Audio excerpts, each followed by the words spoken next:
Hey guys, tonight we're diving into something that sounds kind of romantic at first. Marriage in the Middle Ages, but spoiler alert, you probably won't survive this. Like truly. Whether you're the bride, the groom, or just a nosy neighbour, medieval matrimony is less about love and more about surviving family politics, public rituals, and the very real possibility that you'll be dead from childbirth or plague before you figure out your spouse's name. So before you get comfortable, take a moment to like the video and subscribe, but only if you genuinely enjoy what I do here. And let me know where you're watching from and what time it is. I'm curious who's out there right now, wide-eyed in the dark. Now, dim the lights, maybe turn on a fan for that soft background hum, and let's ease into tonight's journey together. It starts before you're even born. Your fate is decided while you're still swaddled in linen and leaking from both ends. If you're from a noble family, or even a moderately well-off peasant household, your parents are already eyeing potential suitors for you like you're a prized cow, or worse, a chess piece.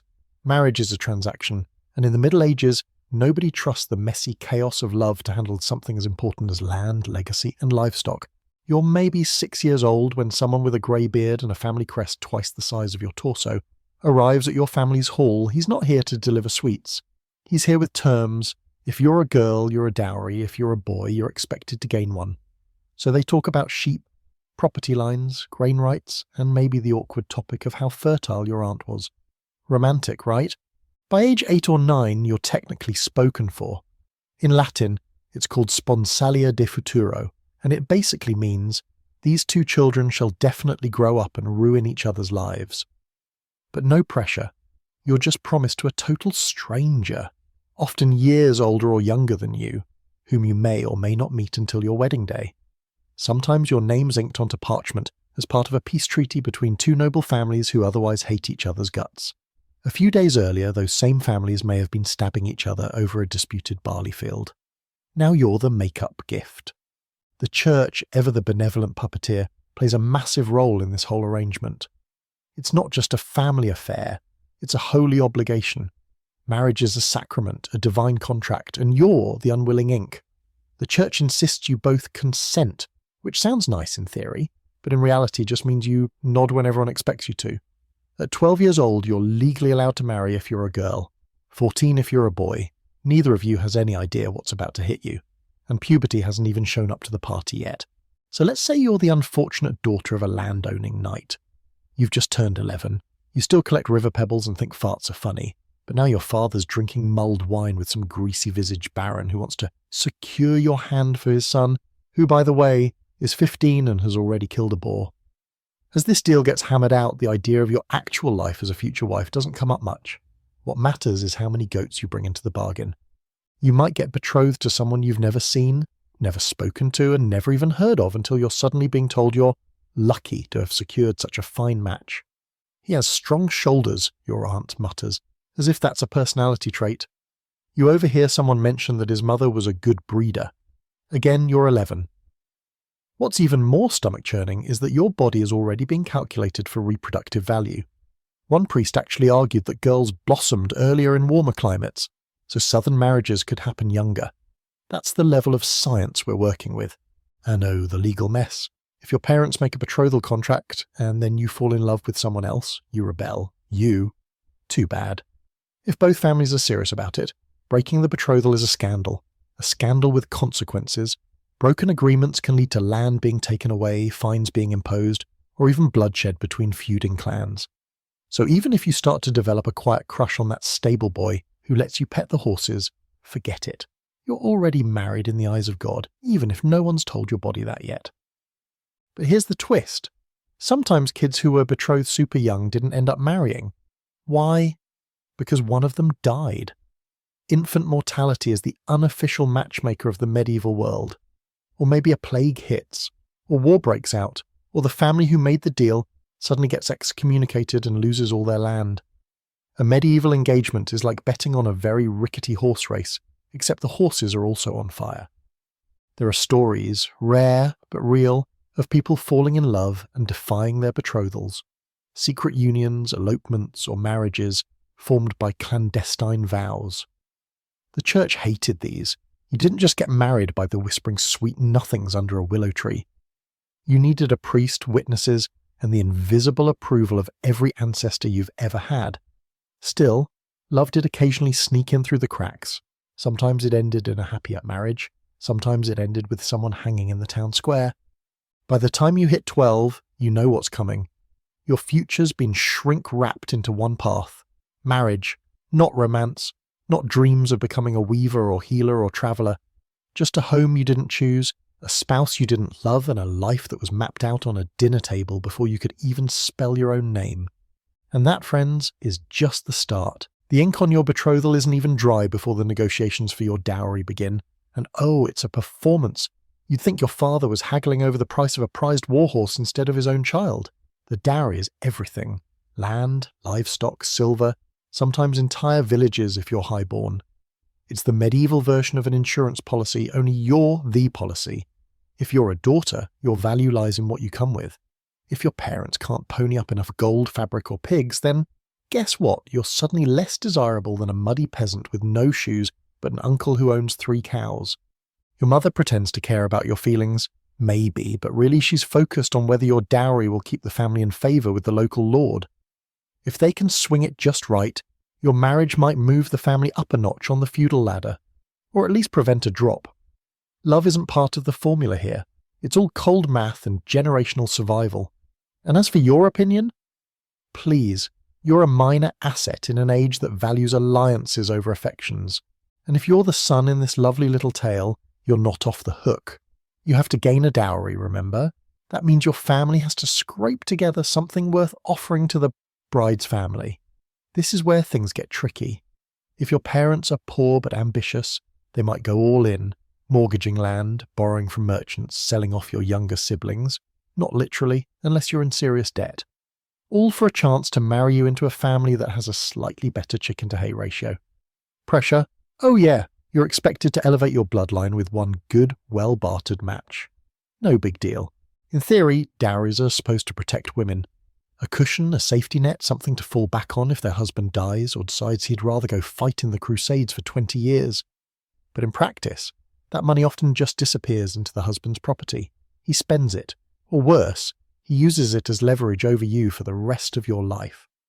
Remember who brought the silver, darling? Becomes the kind of phrase he mutters whenever you ask for anything at all, like food. Now, if you're noble, the dowry drama goes full Game of Thrones. Entire fiefdoms change hands over one well-arranged marriage. One noblewoman was married off with a dowry that included 2 castles and a river. A river. Imagine being traded for a flowing body of water. There are documented cases where dowries were so valuable they sparked mini-wars. One guy got cold feet, returned his bride, and kept the dowry anyway. That didn't go over well. The bride's family invaded his lands and set fire to his crops. Romance. Among peasants, things are more modest but no less tense. A pig, maybe a patch of farmland, a loom, something tangible, something that screams, "My daughter won't be a total burden. A poor girl with no dowry. Good luck. She might as well join a convent. Or become a servant in someone else's household until she dies of exhaustion." There's even a market for this. Girls with no dowries get scooped up by older widowers or creepy distant cousins who generously overlook her lack of assets in return for lifelong obedience. That's the trade-off. Kindness costs. Of course, sometimes the dowry fails. The family promises one thing but can't deliver. That leads to lawsuits. Yes, lawsuits. Medieval marriage contracts were legally binding, and if someone didn't deliver the agreed pigs or plots of dirt, they could be dragged before a local court. Nothing says happily ever after, like suing your in-laws, because they shortchanged you on a goat. There's even a fringe but fascinating fact. In some areas, the reverse dowry existed. Called a bride price, this meant the groom paid the bride's family for the right to marry her. More common in Germanic tribes and early Anglo-Saxon England, this practice flipped the transaction, at least technically. But don't get too excited. It still didn't give the bride any real power. She was still being sold. The only difference was which direction the silver coins clinked. All this financial wrangling sets the tone for your entire marriage. Your worth, especially if you're a woman, is constantly measured against what you brought in the door. Some men refer to their wives by their dowry value. My 20-mark lady becomes your name in the local tavern. Romantic dinner conversations tend to revolve around how many acres you added to the estate, not how your day went. Your marriage, from the start, is transactional, and it stays that way. And here's where the debate creeps in. Historians still argue over whether dowries empowered women or made them more vulnerable. On one hand, a good dowry could secure a woman's future, especially if she ended up widowed. On the other, it turned her into a literal investment, expected to yield returns in the form of heirs and loyalty. Did it give her leverage or just tie her worth to things she couldn't control? Depends on the century, depends on the village, depends on how sharp her mother was with negotiations. So now the deal is sealed. You've been betrothed, the dowry is agreed upon, and everyone's pretending this was all an incredibly sacred moment. Really, it's a family-friendly hostage exchange. You don't even get a say in what your wedding will look like. That'll be choreographed down to the hour by parents, priests, and whoever owns the nicest bench in the village. You'll just be there in the middle, blinking, dressed in your stiffest wool, wondering if this was the best possible outcome or the beginning of a very long sentence. And you haven't even met your spouse yet. You wake up to the sound of bells, church bells, heavy and hollow, echoing across the muddy fields like they're announcing the end of the world. But it's just your wedding day. Or rather, your parents' triumphant paperwork day, because nothing about this moment feels personal. There's no music swelling, no stolen glances, no last-minute jitters over whether you're ready. You're not. But the marriage contract was signed months ago, your dowry has already been inventoried like livestock, and today the priest will mutter some Latin that seals your fate better than any kiss ever could. Before you even get to the altar, or wooden platform or dirt patch in front of the church, there's more bureaucracy. Yes, marriage in the Middle Ages is less of a romantic leap and more of a solemn tax document. Canon law requires a priest, a public declaration, and an announcement of bans, public postings read aloud in church for 3 consecutive Sundays, to give anyone time to object. This is not for your benefit. It's to make sure nobody's hiding a secret spouse in another village. You'd be surprised how often that came up. Bigamy is kind of a thing. The church takes marriage seriously, like eternally seriously. It's a sacrament after all, on par with baptism and communion. You're not just legally bound, you're spiritually cemented. Forget divorce, the only way out is death. And not even a fun, dramatic death, like falling from a tower. No, it's usually something far more depressing, like the flu. Which means, unless you're widowed, you're in this forever, even if you immediately regret it during the ceremony. And let's be honest, you probably will. The priest doesn't ask you if you're in love. He doesn't care. He cares whether you're related. Yes, consanguinity rules are strict, which is a fancy way of saying, no, you can't marry your cousin unless you have the right paperwork. If you're in the nobility, though, this rule gets bent often, especially when land is involved. In those cases, the church is very forgiving. All it takes is a bribe, or dispensation, and suddenly that suspiciously close cousin becomes a perfectly acceptable life partner.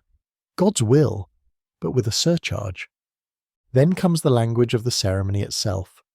You might not understand it, because it's in Latin, and you probably speak a local dialect that wouldn't even be recognised 50 miles away. Still, you're expected to respond at the right time. You repeat the phrases, not entirely sure what you're vowing. Obedience, fidelity, fruitfulness. That last one's the biggie. Your whole role is to produce legitimate heirs, especially sons, who can inherit land, titles, and your husband's extremely unfortunate nose. Here's a fun fringe fact. The church didn't require a wedding to be held inside a church building until later in the Middle Ages. For a long time, you'd just stand outside the church doors in full view of the community. Everyone gathers around to watch you get spiritually fused to someone you may not even like. The priest declares it official, tosses a few blessings into the air, and boom, you're married. Hope you brushed your teeth. And then there's the wedding feast. Technically, it should be a moment of celebration, but it's more of a status parade. The food depends entirely on your social rank. Nobles get roasted swans with gold-leafed beaks, wine by the barrel, and entire tables devoted to soft cheeses. You might get boiled cabbage and whatever meat didn't spoil on the way over. There's dancing, usually awkward, music, usually off-key, and lots of watching. Everyone watches everything, what you eat, what you wear, how you behave with your new spouse. You're not allowed to look nervous. Or he is so boom. Or like you just realised your life is over. Oh, and don't forget the legal witnesses. This is critical.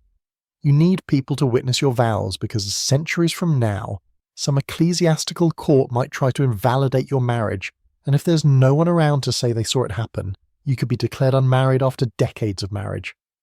Retroactive annulments. Real thing. You could have children and then be told, actually, your marriage didn't count, so your kids are illegitimate now. This isn't just a nightmare. It's a political weapon. People use it all the time to shift power, deny inheritance, or punish families they suddenly dislike. If your new spouse is highborn, you might be publicly paraded through town afterward. Not to celebrate, to show everyone the marriage is real. There might be flower petals or mud depending on the season. The townsfolk smile, wave, maybe shout encouragement or jokes. One guy reportedly tied a fake beard on his goat and had it march beside the couple, just to poke fun at the groom's lack of facial hair. That's medieval comedy for you. And now the part everyone's pretending not to be thinking about, the consummation. Because a wedding, in the eyes of medieval society, isn't truly valid until it's been physically confirmed. Yes, that means sex, and not private, gentle, rose-petal sex. In some places, it's witnessed. Witnessed. Imagine this. You're led to a bed surrounded by cheering friends and family, and sometimes a priest who blesses the sheets. They might even stay long enough to make sure the job gets done. Not always, but often enough that it's part of the law. And if they're not in the room, they're just outside it, waiting to inspect the bedsheets afterward. Blood on the linens? Applause. No blood? Well, there might be questions. And here's where the scholarly debate comes in. Historians argue whether the bedding ceremony was a universal practice or a more symbolic in most places. Some think it was ritual theatre, lots of noise, but no one actually stayed to watch. Others argue that in certain regions, especially among nobility, it was absolutely real and enforced. The point wasn't intimacy, it was proof. Proof of virginity, proof of performance, proof that your marriage was more than just a promise, it was a sealed deal. You may cry that night, many did. Whether from fear, humiliation, or sheer exhaustion, the moment that's supposed to start a lifetime of love instead leaves you aching and alone. You lie there next to a stranger, possibly much older than you, possibly already drunk, and you realize, this is it. You're no longer your own person. You're part of a unit, a contract, a legal arrangement written in flesh. And you still have to live with them, forever. Morning comes, but there's no soft sunlight streaming through gauzy curtains, no breakfast in bed or quiet snuggles. Instead, your body aches, the linen sheets stick to your skin, and outside your door, people are already bustling around, pretending like nothing awkward happened a few hours ago. You haven't even had time to sit with the emotional whiplash. Yesterday, you were your father's daughter. Now you're someone's wife. Your identity's been overhauled in less than a day, and the strange man next to you smells faintly of wine and stable dust. His name is technically yours now, if you're allowed to have it at all. The worst part. This entire life you're stepping into doesn't belong to you. Everything from the furniture to the bedposts, from your new title to your meals, is rooted in someone else's family, someone else's traditions. Your husband's home isn't just a place, it's a power centre. And you're a guest who'll never quite fit in. Your job is to adapt, to smile tightly and to never complain, even when your new mother-in-law is hovering nearby, critiquing how you stir the porridge or hold the embroidery needle. If you're noble, the house is more like a small fortress. Stone walls, drafty corridors, tapestries meant more for insulation than decoration. Servants eye you sideways, waiting to see if you're the next lady of the manor, or just another passing mistress doomed to die in childbirth. If you're a peasant, your new home is one room, one smoky, mud-floored room with a sloped roof, one window and livestock sleeping not far from the hearth. Your privacy is gone. Your independence? That disappeared with your maiden name. You and your new spouse may not have spoken more than a dozen words. This isn't a dating game, this is post-contract cohabitation. You wake up, look at the other person, and start figuring out how to be married without actually knowing anything about them. Does he snore? Does he expect you to kill chickens or raise them? Will he let you visit your parents?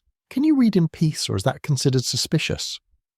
You are now deeply entangled with a stranger, bound by both God and the law, and you have zero idea what makes him tick. And communication? It's hit or miss.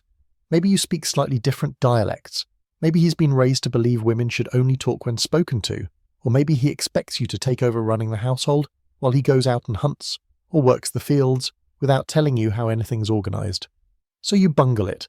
The milk goes sour, the herbs are dried too early, or you feed the wrong scraps to the wrong animals. Cue judgmental looks from the servants or the mother-in-law who, let's be honest, never wanted you here in the first place. Gender roles in this house? Oh, they're not just roles, they're doctrine. If you're a man, congratulations, the system is designed to revolve around you. You have the legal and religious right to command, correct, and control. If you're a woman, your body, your labour, even your mood is now a managed resource. Got a headache? Don't care. You're expected to keep house, birth children, stay silent, and serve food with a smile. Express discontent, and suddenly you're hysterical, or worse, accused of being difficult. That word has a long shelf life in the Middle Ages, and it ages like spoiled ale. Here's a quirky slice of historical weirdness. Some medieval marriage manuals literally warned husbands not to beat their wives too hard. The phrasing was something like, "She must be corrected with moderation." This is where things get dark. Domestic violence isn't just tolerated, it's institutionally accepted. If a husband is seen striking his wife, no one flinches unless he goes too far, which no one ever defines. And if she raises a hand back, that's a scandal. A woman striking a man is basically social arson. Your new daily life unfolds in repetitive loops. If you're noble, maybe you're managing household accounts, supervising servants, or overseeing the brewing. If you're a peasant, you're up before dawn feeding chickens, fetching water, baking bread, and boiling your laundry in a soot-covered cauldron. The first time you try to boil a linen shirt and it turns grey, your husband shrugs and says something like, "My mother never had that problem." Your fists clench. You keep stirring the pot. Marriage is supposed to be a partnership, right? But that idea hasn't been invented yet. It's more like a miniature feudal system. The husband rules, the wife serves, and any deviation from that order gets you a fast trip to the village priest or worse, the manorial court. You're expected to bear your new reality with grace, even when it starts to feel like a very long punishment for something you didn't do. And privacy, forget it. Everything is public. Your arguments can be heard through thin walls. Your fertility is discussed openly by relatives and neighbours alike. If you haven't quickened within a year, someone will whisper that you're barren. If your husband isn't performing, they'll whisper that he's cursed. Everyone's watching, listening, judging. You aren't just a wife, you're a showpiece in a social theatre that never closes. Yet somehow, amid the awkwardness, the power imbalance, and the heavy stink of smoked meat clinging to everything, couples start to find rhythms. Not always affection, not always respect, but patterns, familiarity. If you're lucky, your new spouse turns out to be bearable. Maybe he lets you keep a cat. Maybe you learn to joke about the way his beard catches soup. You don't love him, but you don't hate him. And that, in medieval marriage, is practically a fairy tale. Still, the scholarly debate remains, was daily life in marriage always this bleak? Some records suggest mutual affection existed, even in arranged pairings. Couples who shared jokes in letters, who buried each other tenderly, who requested to be buried side by side. But historians can't agree on how widespread that kind of bond really was. Was it the exception, the ideal, or just something people scribbled down to make themselves feel better before the plague hit? You sit by the fire, mending socks. The room is too quiet, except for the scratchy rasp of wool under your fingertips. Your husband walks past you, mumbles something about firewood, and leaves. You think about your parents. You think about how fast everything changed, and you wonder, just for a second, how long you'll last here. The ceremony is over, the guests have gone, the stale bread has been swept from the floor, and now comes the part you were hoping might just be a rumour. The bedding, yes, is exactly what it sounds like. You and your new spouse, who may or may not have spoken more than 3 sentences to you so far, are now led to the marital bed in front of an audience. Friends, family, possibly even a few bored servants all crowd around to witness what's supposed to be the sacred start of your union. There's no hiding, no curtain to draw, no whispered, "Do you want to?" beforehand. The Middle Ages aren't interested in your comfort. They want proof. In noble circles, this is a full-blown ritual. The bedding ceremony is less about romance and more about ceremony, honour, and legal clarity. You're stripped down to your nightshirt, helped into bed by a flock of attendants, your side and his side, and tucked in like a roast about to be served. Jokes are made, ribald songs are sometimes sung, cups are raised, wine is spilled, and then the onlookers finally leave. Or, if you're unlucky, they don't. Some traditions involved staying in the room just long enough to ensure consummation actually happened. Others even required physical evidence. Blood on the sheets, a cry, A witness's word that it was done. This is your honeymoon night, and it comes with an audience and a checklist. For common folk, it might be slightly less theatrical, but not by much. In some villages, it was customary for neighbours to parade around your house with drums, shouting suggestive things, or even banging pots and pans to encourage the act. If you're modest, if you're scared, if you're just exhausted from standing in tight wool and fake smiling all day, too bad.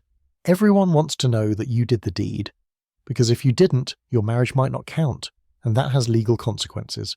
Heirs born to an unconsummated marriage could be deemed illegitimate.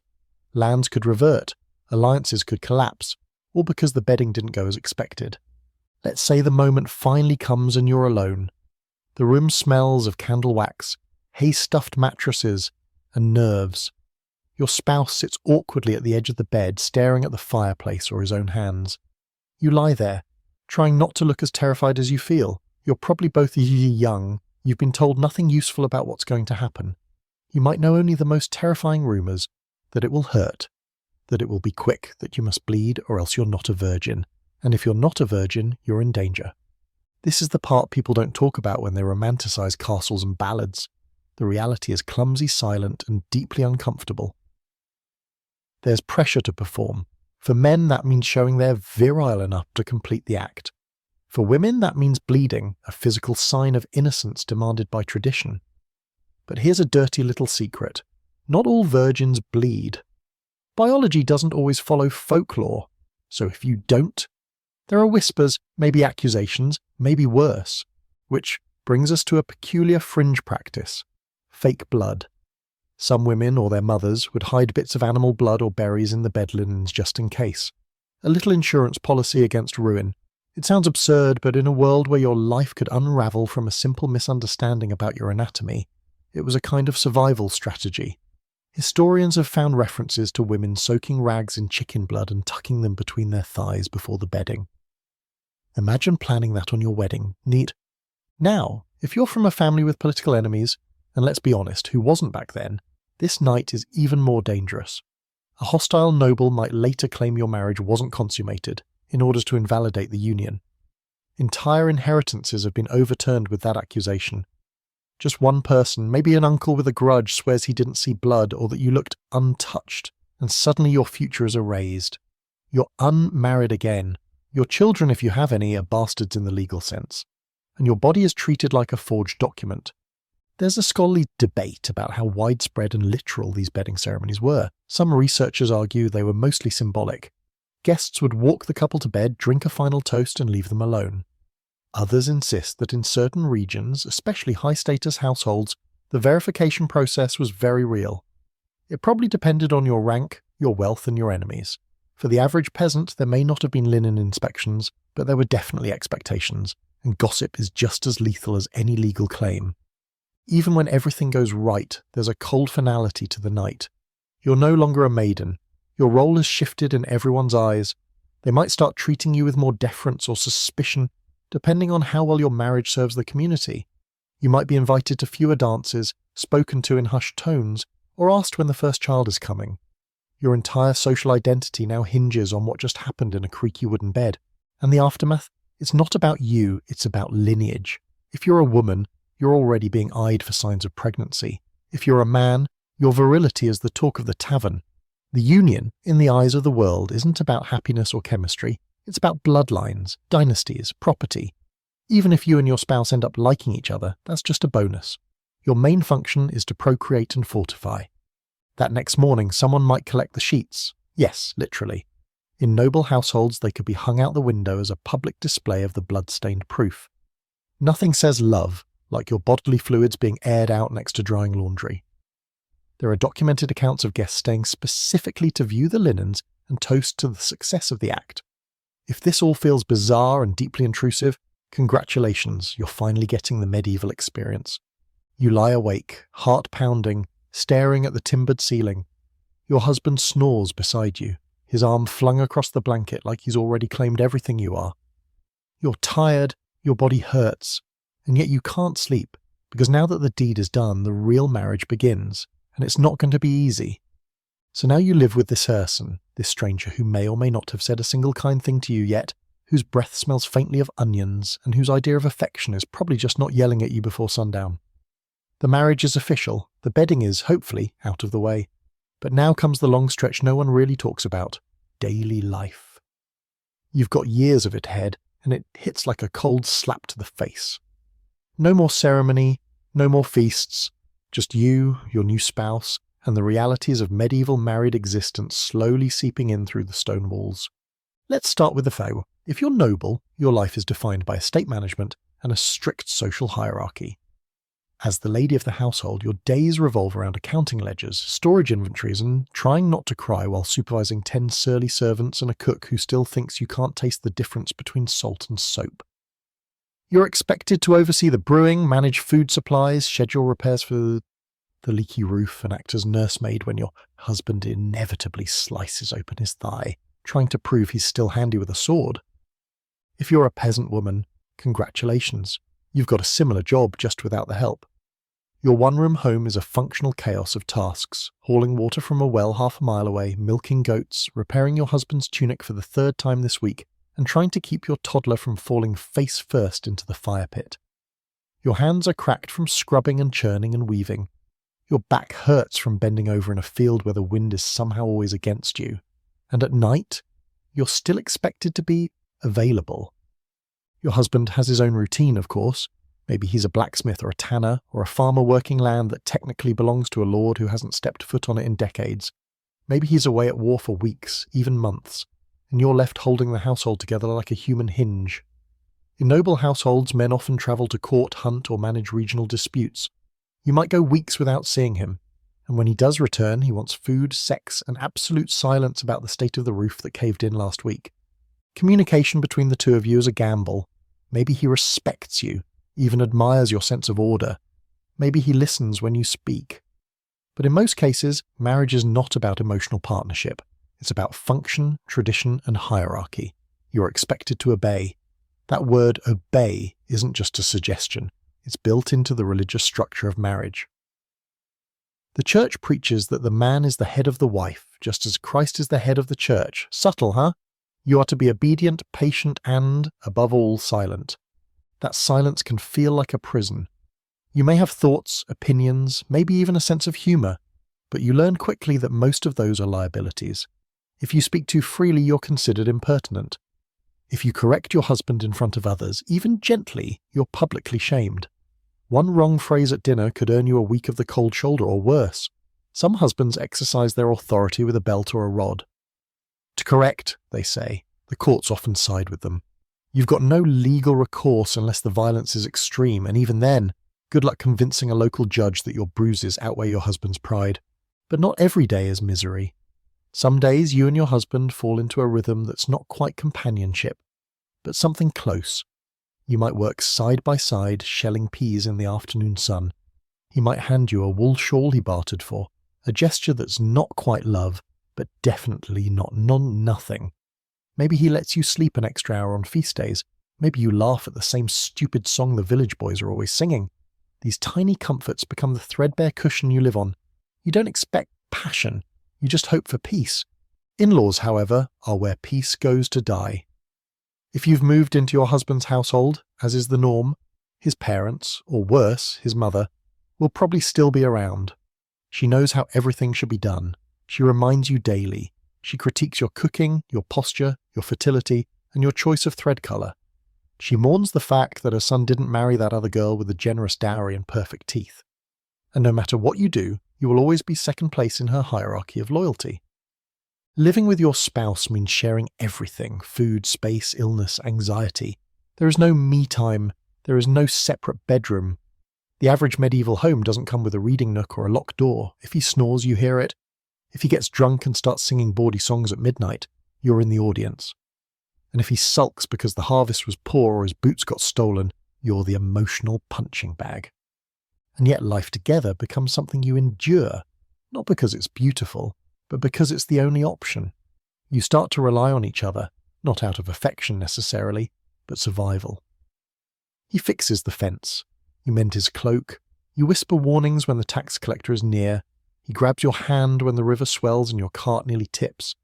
These are the bonds forged not by love, but by shared effort and mutual necessity. Here's a fringe fact to chew on. In some towns, couples were brought before a local court if they fought too loudly or often. Yes, domestic noise complaints were a thing. Townspeople could report you if your arguments disrupted the peace, and judges would actually fine couples for marital discord. In some places, neighbours even held public charivari, mocking parades with pans and horns, to shame spouses who mistreated each other or stepped outside expected roles. It's less about justice and more about public humiliation. You don't just live with your spouse, you live with your whole village's opinion of your marriage. Historians argue whether these marriages, especially among peasants, ever contained genuine affection. Some say yes, because shared hardship tends to bond people. Others say affection was irrelevant, survival and stability were the priorities. Maybe both are true. Maybe people found tenderness where they could, despite everything working against them. Or maybe most of the time they simply got used to each other, like two stones rubbing together, rough at first but slowly shaping each other into something tolerable. You end the day cleaning soot from your hands, listening to your husband mutter about the harvest as he peels off his boots. You glance at him across the low fire. This is your life now. Your house, your partner, your burden. It's not what you dreamed, but it's what you've got. You're a few weeks into married life now, maybe a few months if you're lucky, and something has started to settle into your bones. Not comfort exactly, more like the heavy resignation of someone who knows this is it. This house, this man, these expectations. It's no longer just about cooking the porridge and getting through awkward dinners. It's about roles. Medieval marriage isn't just a social contract, it's a performance, and you've been assigned a script, one you didn't get to read beforehand. The problem is, your lines were written centuries ago by priests, lawmakers, and bitter men with quills and control issues. If you're a woman, your job is clear. Obey, serve, and produce. Not necessarily in that order, though the producing part tends to leap to the front rather quickly. And not just children. You're expected to produce a home, clean, warm, stocked. To produce clothing, meals, quiet support. Your body is both factory and altar, and you're meant to keep it all in working order, preferably without complaint. Tired? Still have to milk the goat. Sick? Better make sure the laundry's off the line before it rains. And men? The expectations for them are different but just as rigid. He's the head of the household. No one questions this, not even him. He doesn't need to earn authority. It's built into the bones of the system. He's the judge, the enforcer, the breadwinner. Whether he's skilled at it or not doesn't really matter. Even the laziest, most incompetent man is seen as naturally suited to lead. He might delegate the mental labour to you, because, surprise, you're probably better at running a household, but you'll never get the credit. You're the invisible manager behind the Lord of the Manor. The church is all too happy to back this up. Preachers deliver sermons that paint the husband-wife relationship as a divine hierarchy. God rules man, man rules woman, woman rules the children, and maybe the chickens. There's the widely circulated passage from the Bible that gets quoted endlessly. Wives, submit to your husbands. Conveniently, no one quotes the part about husbands loving their wives as Christ loved the church. That part gets lost between the shouting and the finger-pointing. What does submission look like in real life? It means you don't question your husband's decisions, even if they're wildly bad. If he sells off your dowry ox to buy a crossbow, you swallow your protest. If he wants to leave your kids with your bitter sister-in-law so he can attend a feast 3 villages away, you nod. You might murmur a soft suggestion, maybe a plea if it's something serious, but ultimately his word is final. And if you push back too hard, it won't just be him you're dealing with. It'll be the priest, the neighbours, maybe even the manorial court. The strange thing is, people in the Middle Ages were deeply obsessed with the idea of proper roles. There are whole treatises written about it, guides for wives, manuals for husbands, detailed explanations of who should do what and why, all wrapped in divine justification. One even advised women to keep their voices soft, eyes lowered, and minds simple, as if intelligence might disrupt the spiritual Wi-Fi signal between husband and heaven. And if you're wondering, no, there was never a handbook titled What to Do If Your Husband is an Absolute Moron. Here's a quirky historical footnote. Some regions had a ritual called skimmington riding. If a man was known to be overly submissive to his wife, yes, the reverse, villagers might stage a public mockery. They'd parade an effigy of him around on a donkey, banging pans and shouting insults to shame him for not being the man in the marriage. So basically, if a woman was too quiet, she was suspicious. If she was too outspoken, she was dangerous. And if a man loved his wife too much, he was laughable. Welcome to lose-lose, population with you. These roles didn't just affect behaviour, they affected identity. Once you were married, you weren't just a person anymore. You were someone's wife or husband. People stopped using your name, especially for women. You might be referred to as John's woman or the Smith's wife, even in official records. Your own surname fades into your husband's, and over time your individuality blurs behind your marital function. Even widows sometimes remained so-and-so's widow for the rest of their lives. It was as if your only real significance came from the man you were attached to. And it didn't stop at daily chores. Your very personality was expected to mould to the ideal. If you're naturally outspoken, you learn to bite your tongue. If you're curious, you keep your questions quiet. If you laugh too much, someone will say you're frivolous. There's a moral checklist you must tick off each day. Humble, clean, chaste, obedient, prayerful. You can feel the weight of it in your shoulders, in the way you sit, speak, even breathe. Your entire body becomes a project always in need of improvement. Some women found ways to push back, quietly. A well-timed rumour about a husband's laziness, a visit to the wise woman down the road for certain herbs, conveniently misplaced ledger. Resistance didn't have to be loud to be real, but it was dangerous. Be too clever, and you might be labelled difficult, or worse, unnatural. There's a thin line between being a strong wife and a suspected witch, and it's thinner still when your husband starts to feel insecure. Scholars argue over how rigid these gender roles really were. Some point to letters and records that show affection, even camaraderie between spouses. Others highlight court records and sermons that relentlessly reinforce male dominance. It's likely that reality sat somewhere in between, varying by region, class, personality, and luck. In some homes, maybe there was laughter, in others, just silence and smoke. You stand in your doorway, watching your husband return from the fields, his shoulders slumped with fatigue. You've finished the chores, the stew is bubbling, the floor is swept, your feet ache, and your hands are raw from scrubbing. He says nothing as he walks past you, just grunts and throws his coat onto a bench. You exhale and return to stirring the pot, careful not to let it burn. In this house, in this life, your role is set. You didn't choose it, but you're expected to fill it every day, without complaint, without deviation, and without pause. The honeymoon phase, if there ever was one, is over. Now it's just the regular churn of survival. Chores, weather, and whatever medieval curveballs fate throws at your face before breakfast. You and your spouse have found a rhythm of sorts. He does the outside work mostly. You do everything else. There's not much affection, but there's a nod when things go right and a grunt when they go wrong. If you squint, it looks like teamwork, but beneath that tired routine something's always simmering.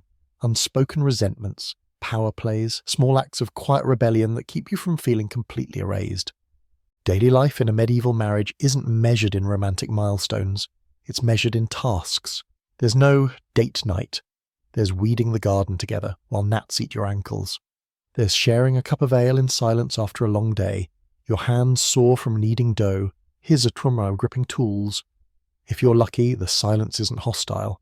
But don't kid yourself, even a well-functioning medieval marriage is a pressure cooker. There are strict expectations on both of you, and even the smallest cracks in that structure can quickly turn into chaos.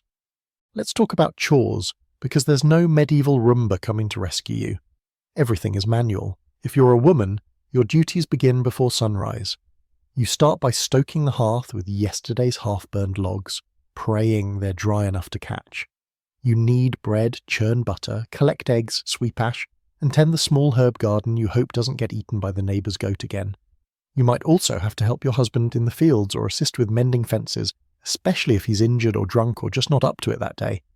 You make candles out of tallow. You boil water to wash clothes in a basin, while your baby cries because he's teething and you don't have the herbs for a proper poultice. You scrub floors made of packed earth with a broom that's more stick than bristle.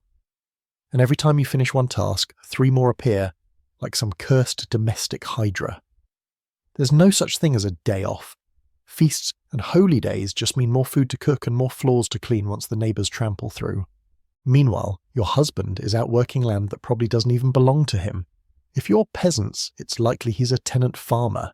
Tilling soil owned by a noble who collects rent in the form of crops or livestock. That means your hard-earned bread could be snatched up by a man in fancier boots who doesn't even know your name. If your husband's a craftsman, his income depends on trade, guild politics, and how many competitors live on your street. He might be gone for long hours or sulk at home when work dries up, snapping at you for not keeping the stew hot enough. The dynamic between you isn't always fair. Actually, it's almost never fair, but it's complicated.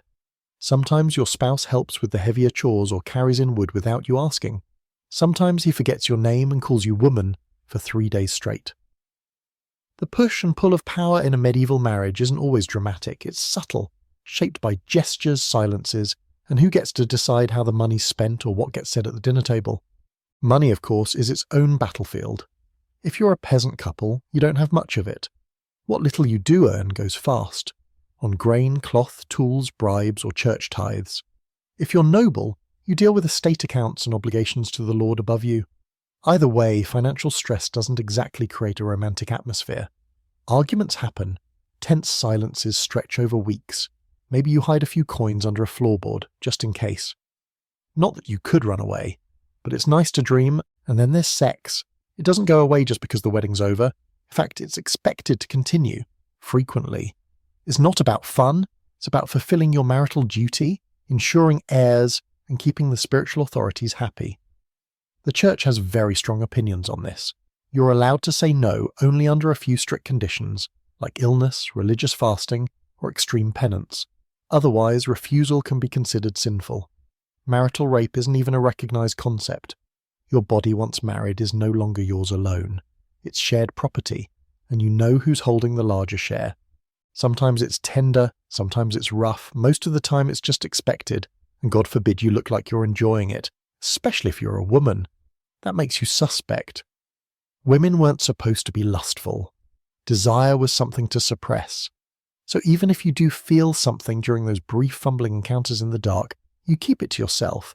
Just add it to the growing pile of things you're not allowed to express. And then there's jealousy.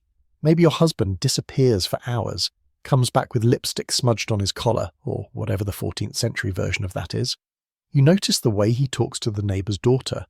You say nothing. Accuse him, and you risk getting blamed for not keeping him happy. But if you so much as make eye contact with another man, you're branded a harlot. Double standards are baked into this marriage like worms into rye bread. Oddly enough, the courts sometimes got involved in this tangled domestic life.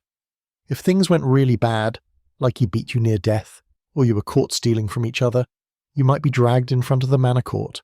But justice wasn't fair. Husbands got the benefit of the doubt, wives got lectures. There are actual records of women being sentenced to public shaming for nagging or being disobedient. A man could accuse his wife of witchcraft if she insulted his masculinity enough times. Let's be honest, some of them absolutely did. Still, not all was gloom. There were couples who, through shared hardship, grew fond of each other. Partners who joked while hauling firewood, who saved the best part of the stew for one another, who held hands while watching their child sleep. But affection, in the Middle Ages, was a private thing, dangerous even. Too much warmth could be seen as weakness, and the world around you is anything but soft. You lie in bed at night, the room smelling of smoke and onions and sweat, and stare at the wooden beams above your head. Your husband is already snoring. Tomorrow will be more of the same, but for now, for just a few hours, it's quiet. The fire is low, the children are asleep, and no one is demanding anything of you. It's the closest thing you'll get to peace. You thought the hardest part of marriage might be the lack of privacy, or maybe the awkwardness of sleeping beside someone you barely know. But no, the true test, the daily grinding, soul-wearing battle, is your in-laws. More specifically, your spouse's family, who have somehow appointed themselves judges, juries, and unsolicited advisors to every moment of your married life. You're not just married to a person, you're now married to their entire bloodline, complete with ancient grudges, passive-aggressive glances, and unsolicited commentary about your cooking skills. If you're a woman, you almost certainly moved into your husband's household. His father's land, his mother's kitchen, his family's rules. From day one, you're the outsider, the newcomer in someone else's territory.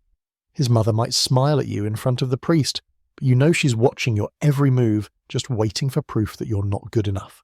one slightly burnt crust of bread, she'll bring it up for months. "My dear," she'll say sweetly, "we always added rosemary to the stew in our family. It helps cover the blandness." That's the Middle Ages equivalent of a slap. And if she still runs the house, which many mothers-in-law do, you'll be walking a tightrope over a pit of judgment. Want to rearrange the drying herbs? Don't. Prefer a different stitch for mending tunics? Absolutely not. Everything must be done as it's always been done, which basically means the way she likes it. And heaven forbid you earn her son's affection. She's been managing him for decades. Now you're competition, and she'll make sure you know your place. Not beside him, below her. As for your father-in-law, he might be friendlier, or at least less involved. Unless there's land or money involved, then you're suddenly part of very serious family business that no one warned you about. Inheritance in the Middle Ages is a twisted board game, and marriage is how families try to secure their claim.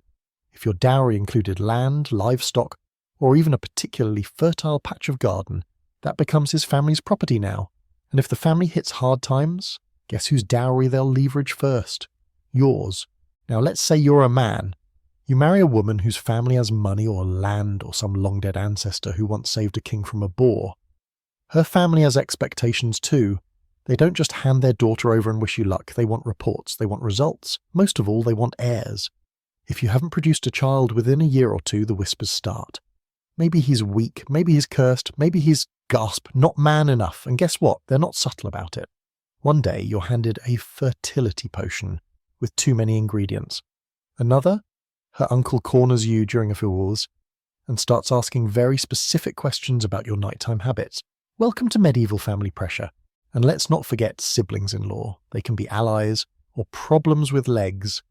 If your spouse has brothers or sisters, you're now expected to form alliances, or at least tolerate them. Brothers-in-law might drag your husband into brawls or debt, and guess who has to smooth that over while keeping dinner on the table? You.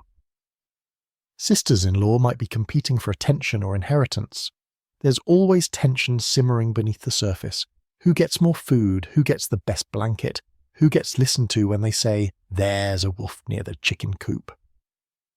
In noble families, it's even worse. Marriages were political tools, and in-laws treat you like a strategic piece in a long, exhausting chess game. They're constantly maneuvering, trying to secure power, curry favour with the local lord, or eliminate threats to their bloodline. You're not a person to them, you're a position. If your actions, opinions, or even your childbearing timeline don't align with their plans, you become a problem.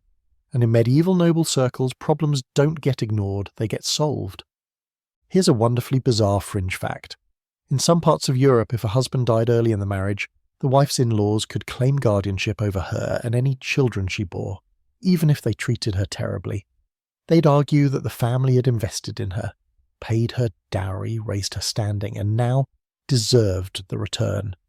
So instead of going back to her own family, she might be trapped in her late husband's home under the thumb of a father-in-law who sees her as a failed investment.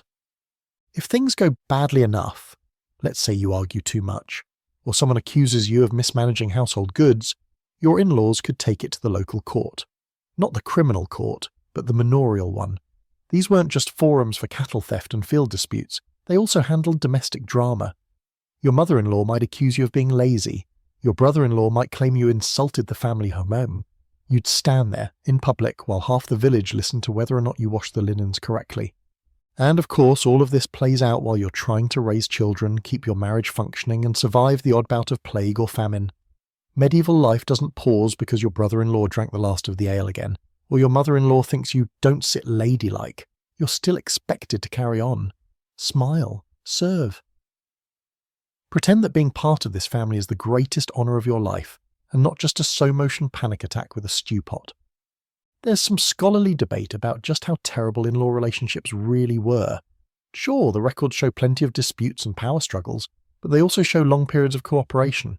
In some households, a new wife became genuinely loved, even relied upon, especially if she was skilled, quiet and fertile. Some husbands' families grew to trust their daughters-in-law like one of their own. But let's be honest, that happened when she adapted, not the other way around. You're sitting at the table one evening, hands folded, listening to your mother-in-law critique your soup again. Your husband says nothing. He never does. You sip slowly, bite your tongue, and glance out the small, grease-covered window at the fading sky. Somewhere beyond this house, beyond this family, is the rest of the world. You used to wonder what it would be like to explore it. Now you wonder if you'll ever get a moment to yourself. You know what's scarier than your in-laws breathing down your neck about stew recipes and grandchildren? The church watching your marriage like it's a morality-themed reality show. Because in the Middle Ages, your union doesn't just belong to you or your family. It belongs to God, and by extension, the local parish priest, who seems to believe he has not only divine insight, but also a front-row seat to your bedroom. Every part of your relationship, from how you speak to each other to how often you share a bed, is subject to religious oversight. You're not just married, you're spiritually supervised. The church's involvement doesn't stop at ceremonies and pretty Latin phrases. It reaches into your home, your mind, and yes, your undergarments. Marriage is considered one of the 7 sacraments, a holy institution ordained by God, and violating its principles is not just a personal failure but a spiritual crime. Arguing too much, refusing sex, even sleeping in separate beds for more than a few days without a priest-approved reason can be seen as suspicious or sinful, and don't think for a second that people aren't watching. Villagers gossip, and gossip travels straight to the pulpit. Sex, in particular, becomes a weird regulated act. The church has created an elaborate calendar of when it's acceptable to engage in marital relations and when it's absolutely not. No sex during Lent, no sex on feast days, no sex on Fridays, or Sundays, or while pregnant, or while breastfeeding, or if you're too close to confession. It's like trying to make a baby while also playing a religious-themed version of Minesweeper. Miscalculate, and suddenly you're in. Confession trying to explain how your marital intimacy happened on the eve of Saint Whose It Is, and yes, Father, you do feel very guilty. Now, priests weren't exactly knocking on your door every day to ask for a status update, but don't get comfortable. If someone reported you, or if the priest just noticed you looking a little too dishevelled on a feast day, you could find yourself on the receiving end of a stern lecture. In serious cases, couples were summoned to the ecclesiastical court. Yes, a church court. These weren't just places for punishing heresy, they were marriage tribunals where local clergy sorted out accusations of adultery, refusal to fulfill marital debt, or even emotional cruelty. Imagine standing in a stone hall while a monk with ink-stained fingers questions you about the frequency of your bedroom activities. No pressure. And if things got really bad, say if one spouse claimed the marriage was invalid, the church was the only place that could decide whether to annul it. But don't get any ideas. Annulments weren't handed out like parchment flyers. You'd need a serious reason, like consanguinity, being too closely related, impotence, you'd have to prove it publicly, or evidence that one of you had already secretly married someone else. We don't love each other didn't count. Neither did he smells like mold and makes pig noises in his sleep. Once the church said your marriage was real, it was real, forever. There are recorded cases where couples tried to escape unhappy marriages by claiming they were forced into it, or that the vows were improperly done. The church would investigate, sometimes even interrogate witnesses who were present at the wedding. One woman said her vows with her fingers crossed behind her back and later tried to use that as evidence in court. Spoiler, it didn't work. Symbolic gestures didn't matter, only intent did. If you nodded when asked if you took this man as your husband, congratulations. You're now spiritually glued together until death or divine intervention. What's more unsettling is how much power the church held over your fertility. Children weren't just expected, they were required. The church preached that procreation was the primary purpose of marriage, not companionship or pleasure. If years passed and you didn't have children, the whispers would start. Maybe you were cursed, maybe you were being punished for hidden sins, or maybe your marriage wasn't valid at all, and that's why God had closed your womb like a divine customs officer, denying entry. People took these signs seriously. A barren wife might be told to pray harder, fast more, or go on a pilgrimage. One woman in Flanders reportedly walked barefoot to 5 different shrines in 1 month, hoping to conceive. Meanwhile, her husband was told to stop eating so much cheese and confess more regularly, because obviously cheese is spiritually blocking conception. The logic may be flawed, but the fear is real. You're not just trying to make a baby, you're trying to prove to God, the church, and the whole village that your marriage is legitimate. Here's a quirky little historical tidbit. Some priests kept marital counselling logs. That's right, medieval couples therapy. Well, sort of. These records were more like disciplinary reports than heart-to-hearts. A priest might note that a couple was struggling with carnal reluctance or excessive disagreement. If your local priest was particularly nosy or bored, he might visit regularly to check in. And if you were noble? Forget privacy. The bishop might send a delegate to ensure your marriage was fulfilling its noble duty, producing heirs and not, say, dabbling in heretical bedroom behaviours. But it wasn't all doom and guilt. Some priests did genuinely try to help. There are sermons that talk about patience between spouses, kindness, even the idea that love could grow over time. A few theological thinkers, radical for their time, argued that mutual respect was key to a holy marriage. They didn't win many popularity contests, but they existed. Buried under layers of doctrine and Latin, there was occasionally a flicker of compassion, a reminder that maybe, just maybe, marriage didn't have to be miserable. Still, you walk on eggshells, you make sure to be seen in church together, you avoid any public arguments, you don't sit apart at feast days or sleep in separate beds too often, because the church doesn't just want your tithes, it wants your conformity. Your marriage is supposed to reflect divine order, and anything that hints at chaos or rebellion threatens that illusion. And if there's one thing the medieval church fears more than heresy, it's a woman who starts thinking she deserves better. So you light your candle before bed, you whisper your prayers, you turn toward your snoring husband, pull the scratchy blanket over your legs, and brace yourself for another day of being watched, not just by him or the neighbours, but by heaven itself.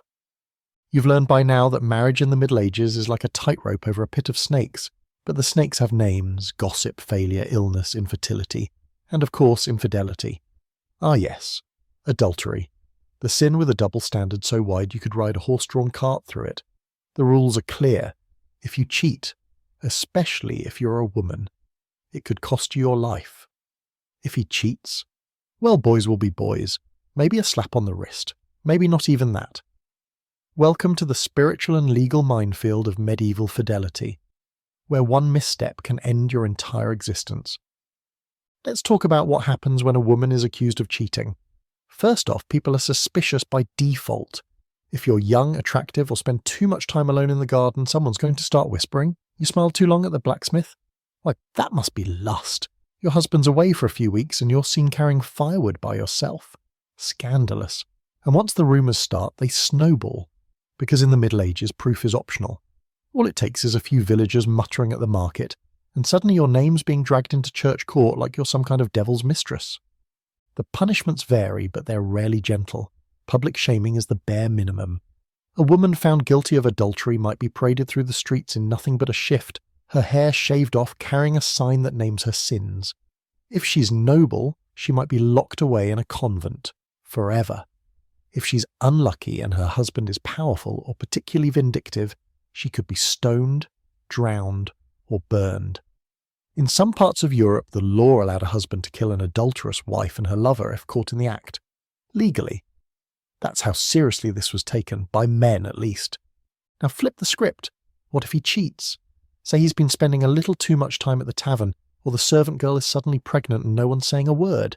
If you confront him, you might get a scoff, maybe a shrug, or, if he's feeling defensive, a backhand.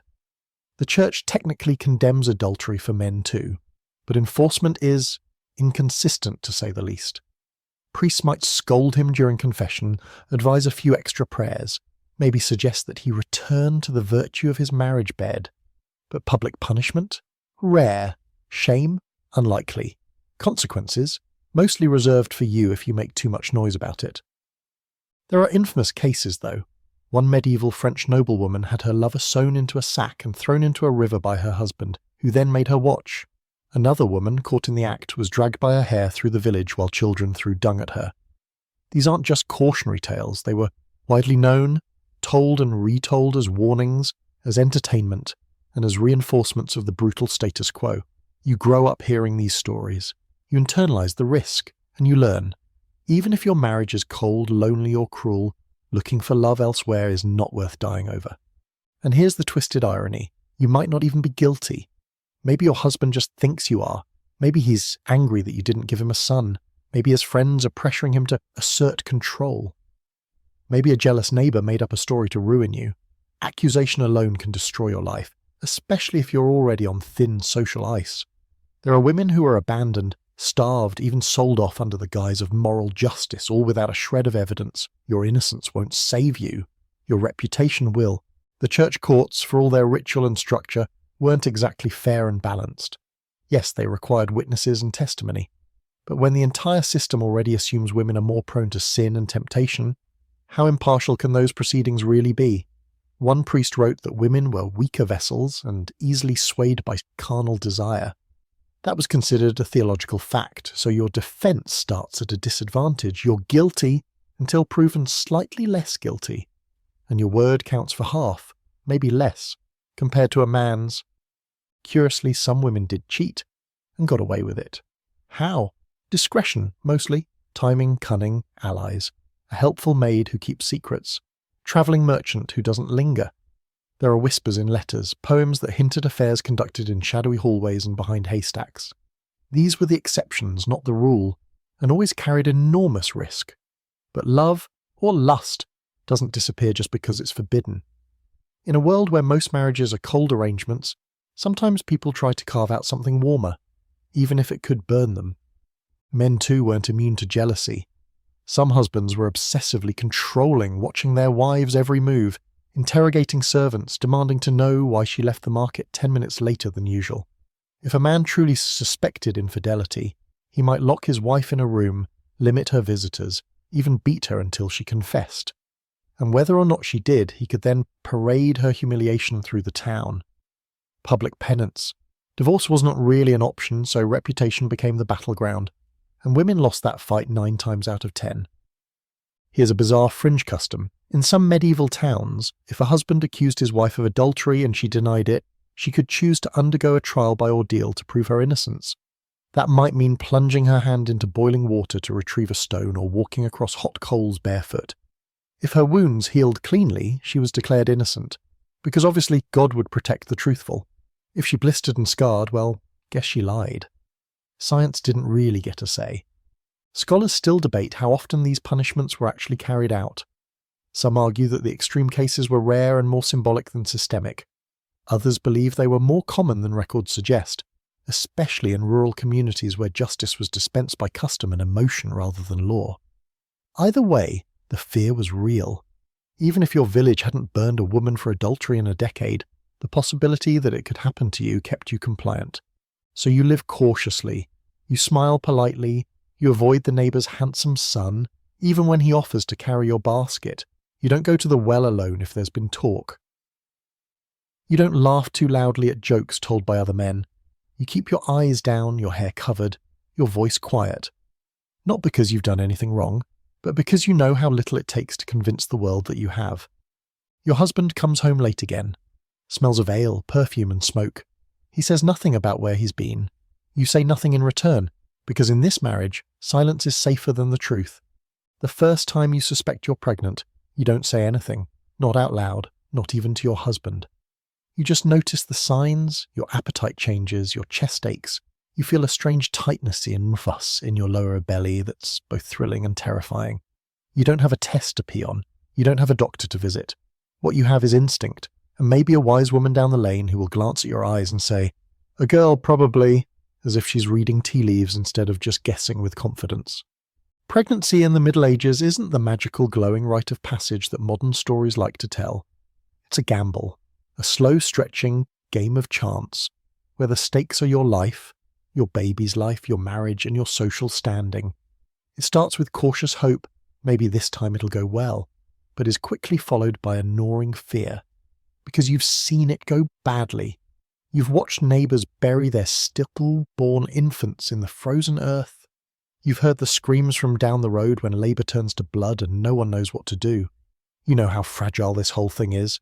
The church, of course, has thoughts. A pregnant woman is still considered morally vulnerable. You must remain pious. No swearing, no sex after the first few months, no violent emotions that might harm the child. You are told to pray for a saint's intercession, preferably one with a good record of maternal miracles. St. Margaret of Antioch is a popular choice. She was supposedly swallowed by a dragon and survived, which somehow translates to great with childbirth. You carry a charm, maybe wear a relic around your neck, something to make you feel a little less helpless. Your husband reacts in one of a few predictable ways. If he's a decent sort, he nods solemnly, says something like, "Good," and carries on with his day. If he's thrilled, he might buy you a piece of fruit at the market or boast to his friends. But if he's anxious or angry, he might blame you for getting pregnant too soon or at all. Maybe he wanted a son, and now that pressure becomes your burden. You have no say in what you're carrying, but if it's not the right sex, he'll look at you like you failed him, and you don't get to rest. No one says, take it easy. There's no maternity leave in a world where the goats need milking and the laundry doesn't boil itself. You work until you can't. You bend, haul, scrub and bleed. Some women miscarry after being kicked by livestock or slipping on a frozen path. Others lose their babies after days of backbreaking labour. You see these tragedies unfold around you and realise there's no safety net. If something goes wrong, no one's rushing to save you. You just pray and you keep working. Midwives are your only real hope when the time comes. They're experienced, respected in secret, and quietly feared. They know how to turn breech babies, how to use herbs to ease contractions, how to pray and swear and command a room during a crisis. But they also operate in a grey area. The church often views them with suspicion, accusing them of witchcraft if they use too many strange tools or whisper too many strange words. Still, you'd rather have a midwife than a priest. She'll bring hot water, oil and hands that don't tremble. He'll bring a crucifix and mutter about God's will while you scream into a pillow. And scream you will. Childbirth is no gentle process. There's no anesthesia, no epidural, just pain. Long, grinding, bone-snapping pain. You might labour for hours or days. Your body stretches beyond comprehension. Your screams echo off the stone walls. You beg God to spare you. You promise to be better. You grip the midwife's arm until your fingernails break. And when the baby finally comes, slippery and silent, you wait, terrified until it cries. Only then do you exhale. Only then do you know you'll live through the night. But maybe it doesn't cry. Maybe it's still. Maybe the midwife goes quiet and wraps the baby in cloth without saying anything. And then, suddenly, you're not a mother. You're a funeral. One more shallow grave behind the chapel. One more name that won't make it into the family record. You're told to pray harder next time, eat differently, avoid evil thoughts, as if your baby's death was your fault. As if your grief is just another form of failure. And if the baby does survive, your work only gets harder. You're breastfeeding on demand every 2 hours while still managing the rest of your responsibilities. You're exhausted, malnourished, constantly worried that your milk isn't enough or that the baby will get sick from a cold draft. And sickness comes easily. Coughs turn into fevers, fevers into death. 1 in 3 children won't live past age 5. You love them fiercely because you might not have them for long, but you never say that out loud. There's also the pressure to produce more. 1 child isn't enough. Especially not if it's a girl. You're expected to keep going year after year until you've got at least 1 healthy male heir. Preferably 2 or 3 in case the plague returns or a horse decides to kick someone in the chest.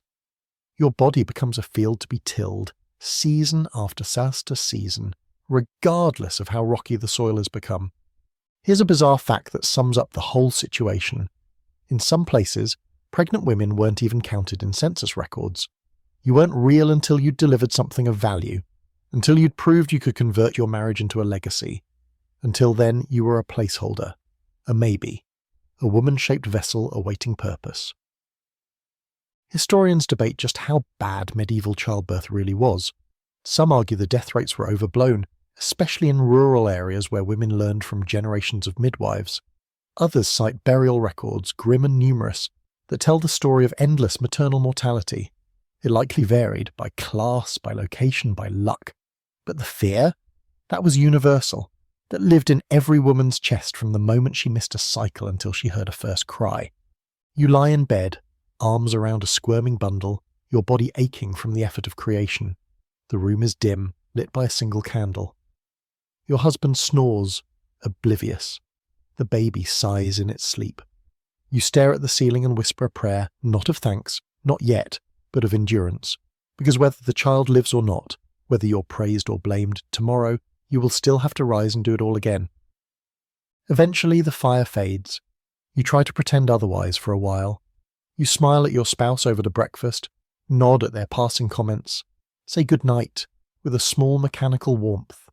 But deep down, the spark, the fragile thread that might have once been love, or at least curiosity, is unravelling. Not with some dramatic blow-up, but slowly, like wood rotting under a polished floor.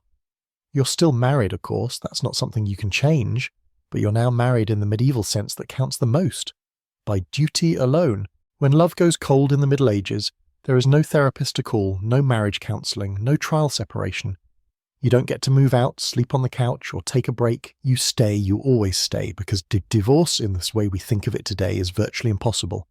The Church has declared marriage a sacrament, indissoluble except under the most specific, rare, and heavily scrutinised conditions. You don't stop being married just because you're miserable. Misery is not a loophole. It's practically expected. Let's say you and your spouse truly can't stand each other. You fight. You sleep in separate corners of the room. You trade insults when no one's listening. Even in this scenario, your options are limited to two: suffer in silence or petition for annulment. But annulment is tricky. You have to prove that your marriage was never valid to begin with. That's not the same as saying we're incompatible. You need evidence that you were coerced, that one of you was already secretly married, or that your spouse is impotent. Yes, physically provably impotent. In front of witnesses if necessary. You can't just say you're unhappy. Unhappiness is not a crime. It's marriage. And then there's separation. Technically allowed under church law in cases of cruelty, adultery, or abandonment. But that doesn't mean it's easy. If your husband beats you badly enough and you survive long enough to tell someone, the church might permit you to live separately, but you're still married. You're still his wife. You can't remarry. You can't start over. You just get a different roof, maybe a little distance, and the ongoing social stain of being a failed wife. Because in everyone else's eyes, even when the separation is justified, it's still your fault for not managing the marriage better. Women bear the brunt of this social judgment. If you're openly distant from your husband, the village starts whispering. If you refuse to sleep with him, people assume you're either being willfully disobedient or that you've taken up with someone else. If he stops talking to you, everyone nods like it makes sense. She must have driven him away. You're not just dealing with emotional distance at home, you're dealing with reputational decay in public. Your cold marriage becomes a badge you wear on your apron, on your face, on your silence. And still, you play your part. You cook, you clean. You nod at his stories even though you've heard them 100 times. He might still expect sex, and you comply, not because you want to, but because saying no starts a fight you don't have the energy to finish. Sometimes you wonder what would happen if you just walked into the forest and didn't come back. But then you remember the kids, the land, the way your whole life is anchored to this house like a stone tied to your ankle. Some couples manage to function this way for decades, partners in name only. They live parallel lives, speak only when necessary, and perform together in public like a pair of tired actors in a play they forgot they were cast in. There are even church records noting marriages where the husband and wife hadn't shared a bed in 20 years, but they still called each other spouse. Because once you've entered into the holy union, there's no clean exit. The best you can hope for is an extended intermission. Here's a strange but telling fringe fact. In some rare cases, couples voluntarily asked to be separated so they could each enter a religious order. Yes, imagine your marriage falling apart so completely that both of you agree the best solution is to spend the rest of your lives in separate monasteries, praying silently and pretending the other person doesn't exist. This was rare, of course, but it did happen, and it was one of the only church-approved ways to get some distance without dying first. There's also the matter of inheritance and reputation. If your marriage is publicly crumbling, it can impact your children's futures. Nobles especially needed to maintain the appearance of unity. If their marriage looked unstable, their kids' betrothals might fall through. Dowries could be withheld, alliances broken, so even if a noble couple despised each other, they'd put on a show, smile at feasts, sit beside each other, in church, dance at festivals, and then return home and sleep in separate chambers with doors firmly locked. For peasants, there's less performative pressure, but more raw exposure. You live in tight quarters, you work together, everyone knows your business. You can't fake happiness when the whole village sees you arguing over pigs. But even then, separation is rare. You rely on each other to survive. Even if you're emotionally dead inside, you still need his labour in the fields. He still needs your hands in the kitchen. It's not about affection, it's about function. You stay together because breaking apart would be harder, not because staying makes you whole. Some historians argue that love was never the point of marriage in the Middle Ages, and that's why its absence didn't warrant concern. Marriage was a social contract, a reproductive system, a labour arrangement. You weren't meant to feel fulfilled, you were meant to fulfill your role. But there are also letters, poems, and court testimonies that show the pain of loveless marriages. People wanted more. Some even risked everything to chase it. So maybe it wasn't that love was absent. Maybe it was just dangerous. You sit beside your husband at the evening meal. He doesn't speak. You don't either. The only sound is the scrape of spoons and the wind rattling the shutters. Across the table, your youngest child sneezes, and for a brief moment, both your eyes meet, just long enough to silently agree that yes, the child should be kept warm tonight. Then the moment passes, and you go back to being strangers with matching last names. Sometimes you're quiet, not because you have nothing to say, but because you've learned it's safer that way. You've grown good at swallowing your opinions like sour wine, sharp on the way down but easier than the alternative. Because in the Middle Ages, when a woman speaks too loudly, too confidently, too often, she becomes a problem. And if a wife becomes a problem, well, she might just become a witch. It doesn't happen all at once. You're not suddenly dragged from your home and tossed into a river for floating funny. It starts slowly, insidiously. Maybe you suggest a new way to plant turnips that produces better yields. Maybe you question the priest during a sermon. Just a little, just a clarifying question. Maybe your husband has a bad dream after a fight, and now he swears you're hexing his sleep. One small breach of expectation, one moment of assertiveness, and people start to look at you sideways. Witchcraft accusations are slippery things, especially for women who don't fit neatly into the box labelled obedient wife. If you're childless, you're suspect. If your children die young, you're more suspect. If you're too clever, too solitary, too outspoken, danger, danger, danger. Add a bad harvest or a sick cow to the mix, and suddenly you're being pointed at in the market like you're hiding a cauldron under your skirts. And yes, married women weren't immune. Your wedding ring wasn't a shield. In fact, sometimes it made you even more vulnerable, because you were supposed to be someone's responsibility, and if your husband couldn't control you, maybe you were unnatural. And oh, how the church loves a good witch panic. Though full-blown witch hunts wouldn't hit their fever pitch until the early modern period, the medieval groundwork was already laid. Sermons warned of women consorting with demons, manuals were written to help sniff out signs of the devil's handmaids. And yes, entire chapters were devoted to what to do if your wife showed signs of ungodly knowledge. Did she know too much about herbs? Did she advise other women? Did she seem unusually confident, especially when her husband was wrong? Red flags, or in this case red-hot pokers, a strange but true detail. Midwives were often accused of witchcraft simply because they understood childbirth better than men did. Think about that. Your only support during labour could be one bad rumour away from arrest. A midwife who used natural remedies, or helped a woman with contraception, or heaven forbid, an abortion, might find herself under ecclesiastical investigation. And if you were close with that midwife? Guilt by association. If she's a witch, what does that make you? Sometimes your own husband could be the first to turn on you. Maybe he's embarrassed that you corrected him in front of others. Maybe he's suspicious of how you knew the neighbour's cow was going to calve early. Maybe he just wants to marry someone younger and needs a spiritual excuse. All it takes is a whisper. She's not quite right. She prays at strange hours. She talks to animals.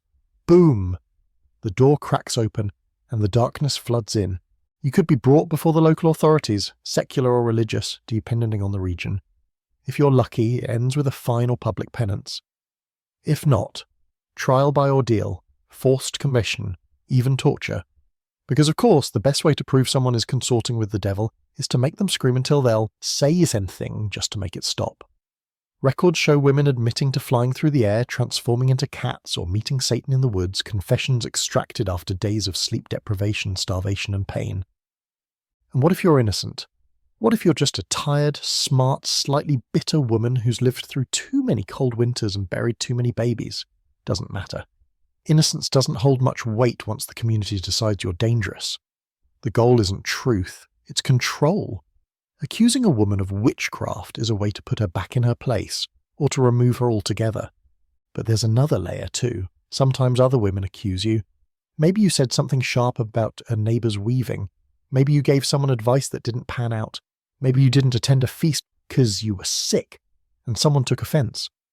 In a world where women's value is often defined by submission, those who try to rise above become targets not just for men, but for the women afraid to follow them. That's the bleak part. Sometimes survival means pointing the finger first. Historians still debate how deeply entrenched these fears were in the medieval period itself. Some argue that widespread witch hunts didn't really begin until the 15th century, and that earlier cases were more localized, more isolated. Others point to patterns of misogyny and superstition that laid the groundwork for later horrors. But there's no denying that the fear was real, and it didn't need fire or stakes to be effective. The constant threat, the possibility, was enough to silence many women before they ever raised their voices. You begin to edit yourself, to tone it down. You stop correcting your husband when he misquotes the scripture. You laugh gently when he gets something wrong. You speak softly at the well, never more than needed. You hide your stronger opinions behind your teeth, because it's not worth it. You know what happens to women who are too sharp, too bold, too different. They disappear, they're erased. Or worse, they become the stories whispered to frighten children. Here's a particularly eerie anecdote. In one village, a woman who survived a false accusation lived in silence for the rest of her days. People said she never smiled again. Her children moved away. Her husband drank himself into a grave. She kept her door bolted from the inside and let no one in. That's what survival looks like sometimes. Loneliness wrapped in caution. So you keep your head down. You keep your hands busy. You force yourself to forget the parts of you that once burned brighter than the hearth. Because to be married and outspoken is dangerous. To be intelligent is dangerous. To want more is dangerous. And to survive, you have to be smaller than the life you wanted. You begin to notice it most in the small things. The way your husband enters a room and doesn't speak, expecting you to understand his needs from the way he shrugs off his cloak, the way his voice sharpens if dinner's late, or if the fire isn't hot enough, or if the children are too noisy. It's not always shouting, sometimes it's worse. It's the quiet contempt, the bored scowl, the way he says woman instead of your name. Marriage in the Middle Ages doesn't just hand him authority, it hands him dominion. He is not just your husband, he is your lord, and not just in title. The legal framework surrounding marriage is clear. The husband is the head of the household and the wife is subject to him. Not symbolically, legally. He has the right to correct you. That's the actual phrase used in many texts of the time. Correction. Sounds tidy, doesn't it? But what it really means is that if you step out of line, speak too boldly, disobey a command, contradict him in public, he has every right to discipline you. With words, with confinement vents, with his hands, whatever it takes to restore order. Because he doesn't just rule over the house, he rules over you. And there's no protection, really. Not from the church, not from the courts, and certainly not from the neighbours who will say, well, she must have done something to deserve it. Unless he maims you or kills you outright, society shrugs. A man who beats his wife is keeping her in line. A woman who complains is asking for more. There are local laws in some regions that limit the size of the stick a man can use to beat his wife. Yes, seriously. That's the system's idea of mercy. Not, don't hurt her. Just don't use a log. You start to move differently. You listen for the tone of his boots on the floorboards, already guessing what kind of mood he's in by the weight of his step. You learn to gauge the space between a bad day in the fields and a bad night at home. You learn to fix your face into something neutral. Not too sad, he'll say you're ungrateful. Not too happy, he'll think you're mocking him. Your expressions become armour. And sometimes it doesn't matter. Some days nothing works. He's just in a mood and you are the nearest target. When it happens quickly. A sudden grab of your wrist, a shove against the wall, a hand raised. You bite your tongue so hard you taste blood. And afterward, he acts like nothing happened. Or worse, like you're the one being cold. You're expected to carry on, to kiss him goodnight, to serve him stew with a soft voice and lowered eyes. The violence doesn't need to be frequent to be effective. The threat of it is enough to keep you walking on eggshells every hour of every day. There's no one to turn to. You can't run to your family. They gave you to him. That was the deal. They exchanged goats and land and silver for your future, and now it's yours to endure. The priest might pray for your marriage to find harmony, but he won't intervene. The church believes in suffering. Especially for the wives. It's seen as your cross to bear, and if you dare speak up too often, you might be accused of being a quarrelsome woman, a term almost as damning as witch. A woman who doesn't know her place is seen as dangerous. Better to stay quiet. Children notice, of course. They always do. They flinch when the door opens. They learn to scurry out of sight when his voice drops to that low, dangerous rumble. Sometimes they ask why Papa's angry.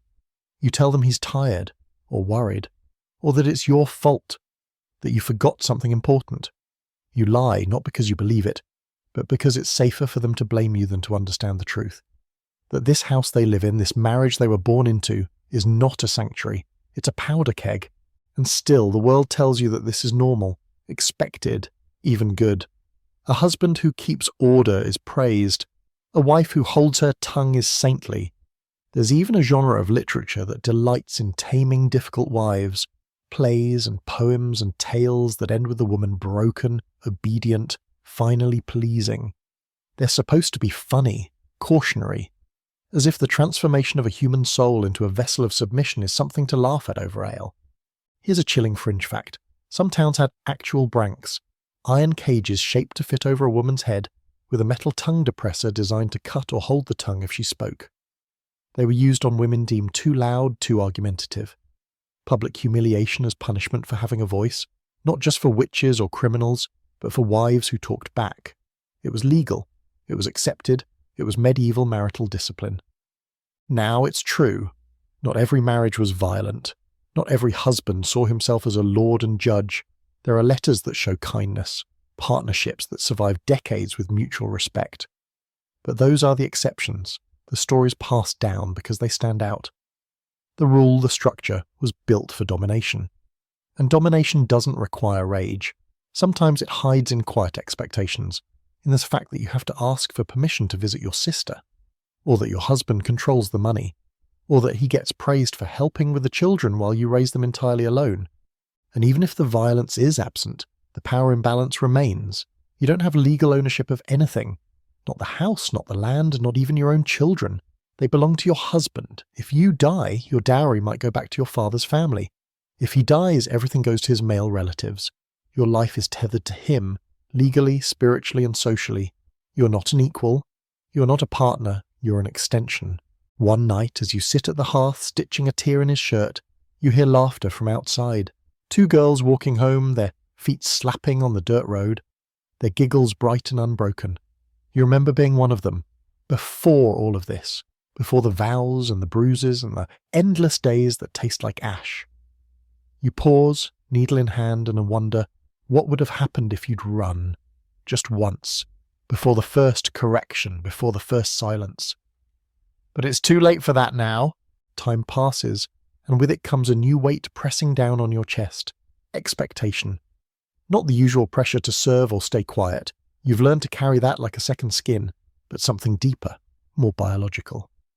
Your entire worth in this marriage, in your household, and in the eyes of your community has narrowed down to one cold, measured question. Can you produce an heir? Not just a child, not just any child, a son? The importance of bloodlines in the Middle Ages is impossible to exaggerate. Land, titles, social status, even your ability to keep living in your current home, all of it rests on inheritance. And inheritance only works if someone's there to receive it, specifically someone male. It doesn't matter if you're young and healthy, if you run the household with tireless efficiency, or if you're beloved by every neighbour from here to the river. If you don't give your husband a son, you're seen as incomplete, a failed investment, a cracked pot that was meant to carry on the family name but came up empty. The first few births are hopeful. People bring you soup, mutter blessings, drop by with advice you didn't ask for. You smile when you can, you pray hard and it. The baby comes, and it's a girl. You're thrilled, quietly, but your husband's face darkens just for a moment. He masks it well. He tells you she's beautiful, and maybe he means it. But later, he doesn't talk about her name with the same excitement he did when discussing boys. He doesn't brag about her to the men at the tavern. He doesn't even hold her much. You notice. Then comes the second child. Another girl. This time you see it in his body language. He walks slower on the way home. He barely looks at you during the feast. His family says nothing, but their glances speak loud enough. His mother mutters something about her own 3 boys and how her womb never failed. You force a laugh. Later that night, alone in bed, you cry so quietly even you can barely hear it. Each subsequent pregnancy becomes a countdown. Each belly swell is less celebrated, more scrutinized. Neighbors smile with forced warmth. Your husband prays harder. You're told to eat this herb, drink that potion, sleep on your right side, avoid fish. It's all nonsense and everyone knows it, but it gives people something to cling to. Meanwhile, the pressure coils tighter around your lungs. You're not just a woman, you're a legacy machine, and the gears are grinding. And if you do finally have a boy, the relief is enormous, but temporary. Because now he has to live. And infant mortality doesn't care about your desperation. Fevers, infections, famine, accidents. There's no shortage of ways to bury a baby. You barely sleep during those early months. Every sneeze sounds like a death knell. Every cough is a curse. You keep vigil over the cradle like a knight standing guard at a cursed gate. When a son survives, you're briefly celebrated. Your husband slaps you on the back like you just won a harvest contest. People bring gifts. The priest makes a remark during Mass. Your name lingers in people's mouths a little longer, but it's still conditional, because now they expect more. A spare heir, just in case. And after that, maybe a daughter or two to marry off and build alliances. Your body is never yours. Even when you succeed, you're just bought more time before the next demand. And heaven help you if something goes wrong. A miscarriage becomes a tragedy whispered behind your back. A stillbirth is a spiritual crisis. If it happens more than once, people begin to wonder if you're cursed, or worse, if you've angered a girl. One woman in Normandy lost 3 infants in a row and was forced to sleep outside for a month wrapped into rough cloth, while the village cleansed her presence. You are not seen as a grieving mother, you are a failed vessel. The burden of fertility doesn't just weigh on the soul, it affects your marriage too. Your husband grows colder with each unsuccessful attempt. He may accuse you outright. Or worse, he may quietly stop visiting your bed, a silent sentence of exile. Sometimes, if he's truly convinced it's you and not him, he'll take a mistress, a young servant girl, a widow down the lane. And while he'll face some scolding from the priest of his court, the social judgment is far lighter than it would be for you. A man seeking a fertile womb is just being practical. A woman doing the same would be stoned. There's even an unsettling custom among nobles. If a wife repeatedly fails to produce a male heir, her husband might petition the church for an annulment. Not a divorce, an annulment, as in, this marriage was never valid in the first place. The marriage is erased like chalk on a slate, and the son of the woman is cast aside. Her children, if any, might lose their inheritance. She herself is lucky to avoid being sent to a convent. One especially twisted example. A noblewoman gave birth to 4 daughters and no sons. Her husband, furious and humiliated, took another woman as his true wife, declared the first invalid, and then locked her in a tower on the estate just high enough to hear the children playing below but never touch them. There are no records of what happened to her after that. Just a note in a family ledger. The first lady passed quietly like a secret or a shame. And yet there's a sliver of rebellion in some women. They find strength in their daughters, raise them with steel in their spines. They make jokes behind closed doors, snorting at the absurdity of a world that measures their worth by the weight of a baby's genitals. Some sneak off to old herbalists who whisper of plants that prevent pregnancy. Risky? Yes, but it gives them something rare and priceless, control, just a taste. Historians still argue about how much power women had over their reproductive lives in this period. Some insist they were entirely helpless, while others point to traditions of female healers, midwives, and secret herbal knowledge passed down through generations. There's truth on both sides, but one thing is certain. The pressure to produce a male heir could warp an entire life, even a marriage that once had hope. You hold your newest child in your arms. Her cheeks are plump. Her fingers curl tightly around yours. Your heart swells with love, but also fear. Will this be enough? Will she be enough? You already know the answer, but you let yourself pretend, just for tonight, that the answer might be yes. You don't notice the sickness at first. Maybe it's a dull ache behind your eyes or the way your legs tremble a little when you stand too fast. You tell yourself it's nothing, just fatigue, the strain of childbirth, or another sleepless night tending to a coughing child. You don't stop working. You don't mention it to anyone. Who has time to be sick when the stew still needs stirring, the baby's crying, and your husband expects his tunic patched before dusk? But soon, the village whispers, there's a boy who hasn't come home, a woman who collapsed near the well, and then it's undeniable. The sickness is here. Again. Whether it's a fever, a rash, or something worse, disease rolls through your community like a storm with no mercy. You've survived outbreaks before, maybe not the Black Death, but one of its many cousins, measles, smallpox, typhoid, dysentery, something mysterious that doesn't even have a name yet, but knows how to take a child's life in a single night. Your marriage changes when death walks into the room. The structure still stands, your duties don't disappear, but everything takes on a surreal stillness, like the air before thunder. You watch your husband more closely, not out of love necessarily, but because illness makes you notice everything. Is he paler? Did he cough into his sleeve? Is that a sniffle or something worse? And he watches you too, calculating whether you'll still be able to cook if you start to shake. The unspoken truth: if one of you falls, the other is in trouble. Marriage becomes less about companionship, more about triage. If you're a woman, your burden doubles. You nurse the sick, no matter who it is, husband, children, in-laws, neighbours. You soak cloth in cool water and press it to foreheads. You coax broth into cracked lips. You pray constantly. There's no medicine, not really, just superstition and herbs.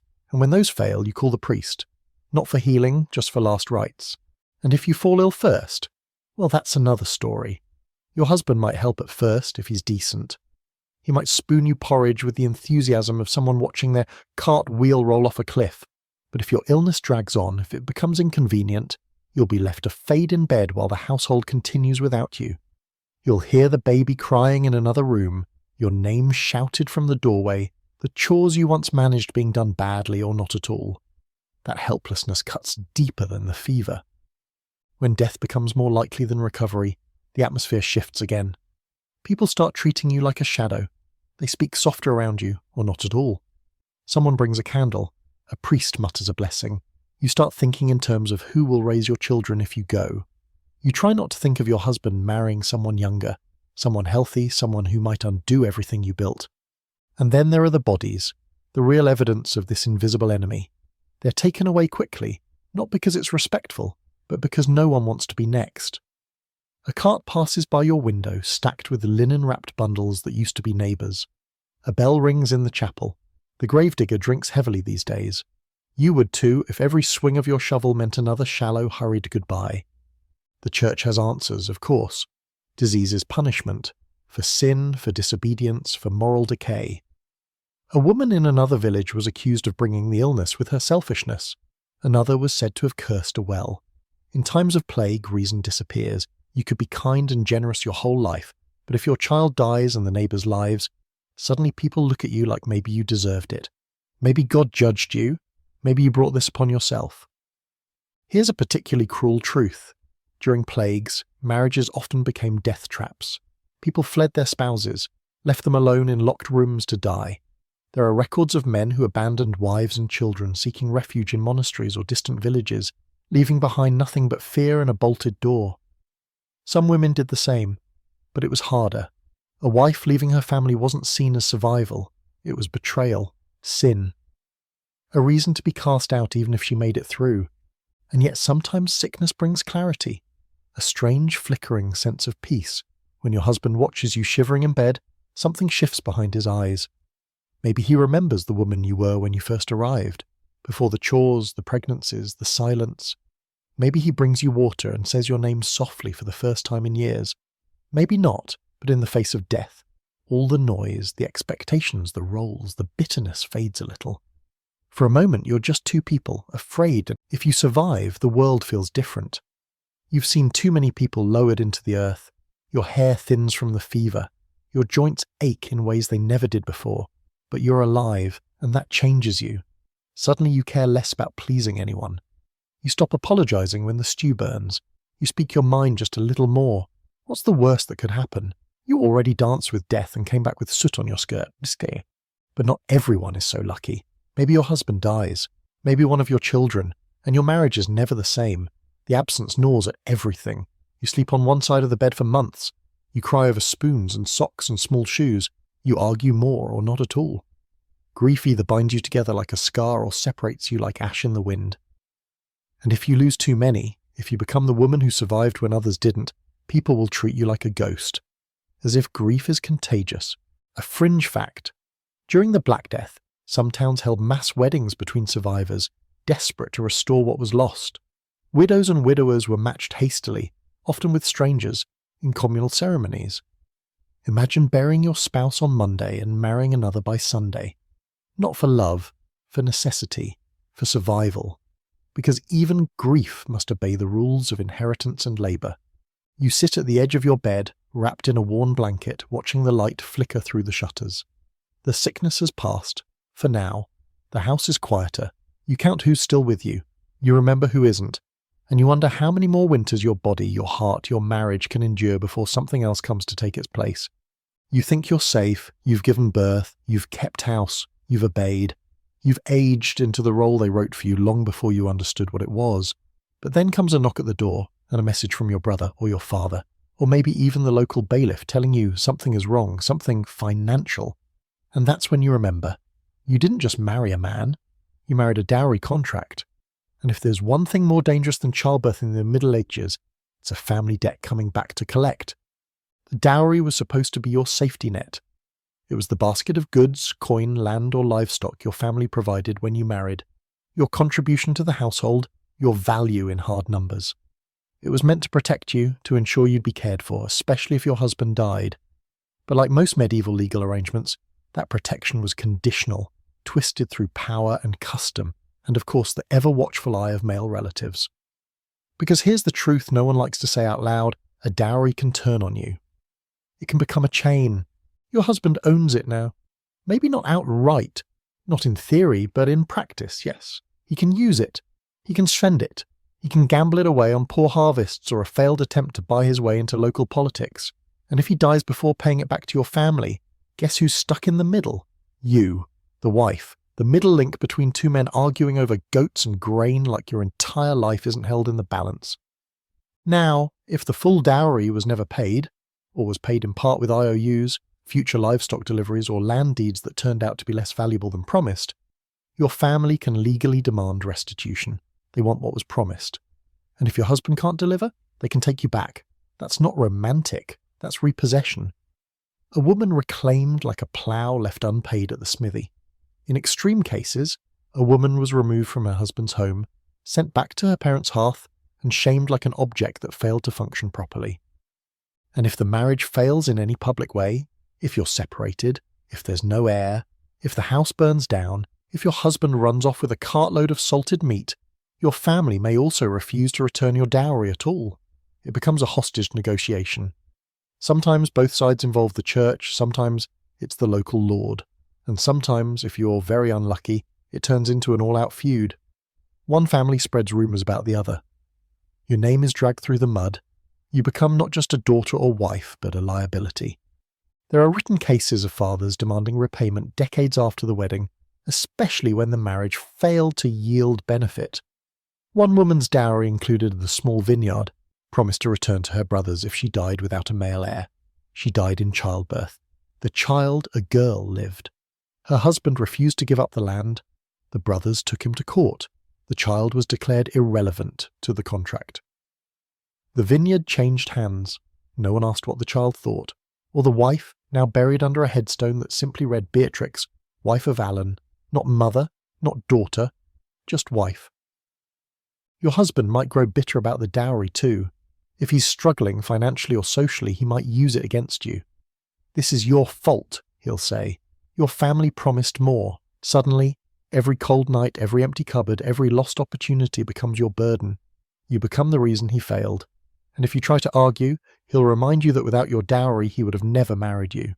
As if the whole union was a deal you struck behind his back, as if you haven't spent the past 10 years breaking your back for his comfort.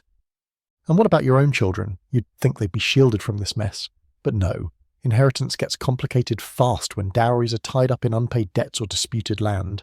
If your daughter is supposed to receive her own dowry, and yours was never fully settled, her marriage prospects suffer. Families will hesitate to make agreements with a house known for dowry problems. You can't help her, you can't fix it, you're just the flawed hinge in a broken chain of promises. The debts of your wedding follow your children like a shadow. There's even a fringe custom in some Italian city-states where dowries were treated like financial investments by the wife's family, complete with interest. If a man mismanaged or lost his wife's dowry, he might be legally required to return it with compensation. That sounds fair, but in reality it just led to more control. A woman could be summoned like a ledger balance, her worth reduced to silver coins and vines that never grew enough grapes. And if you don't have a dowry, life's not easier. It's harder. Much harder. Women without dowries were often passed over for marriage, left to become servants, nuns, or occasional concubines in wealthier homes. Marriage without a dowry is rare, and usually comes with a steep price, marrying a widower 3 times your age, or a man with debts so large he sees you as one more gamble to break even. You enter the marriage already at a disadvantage, and you'll never stop paying for it.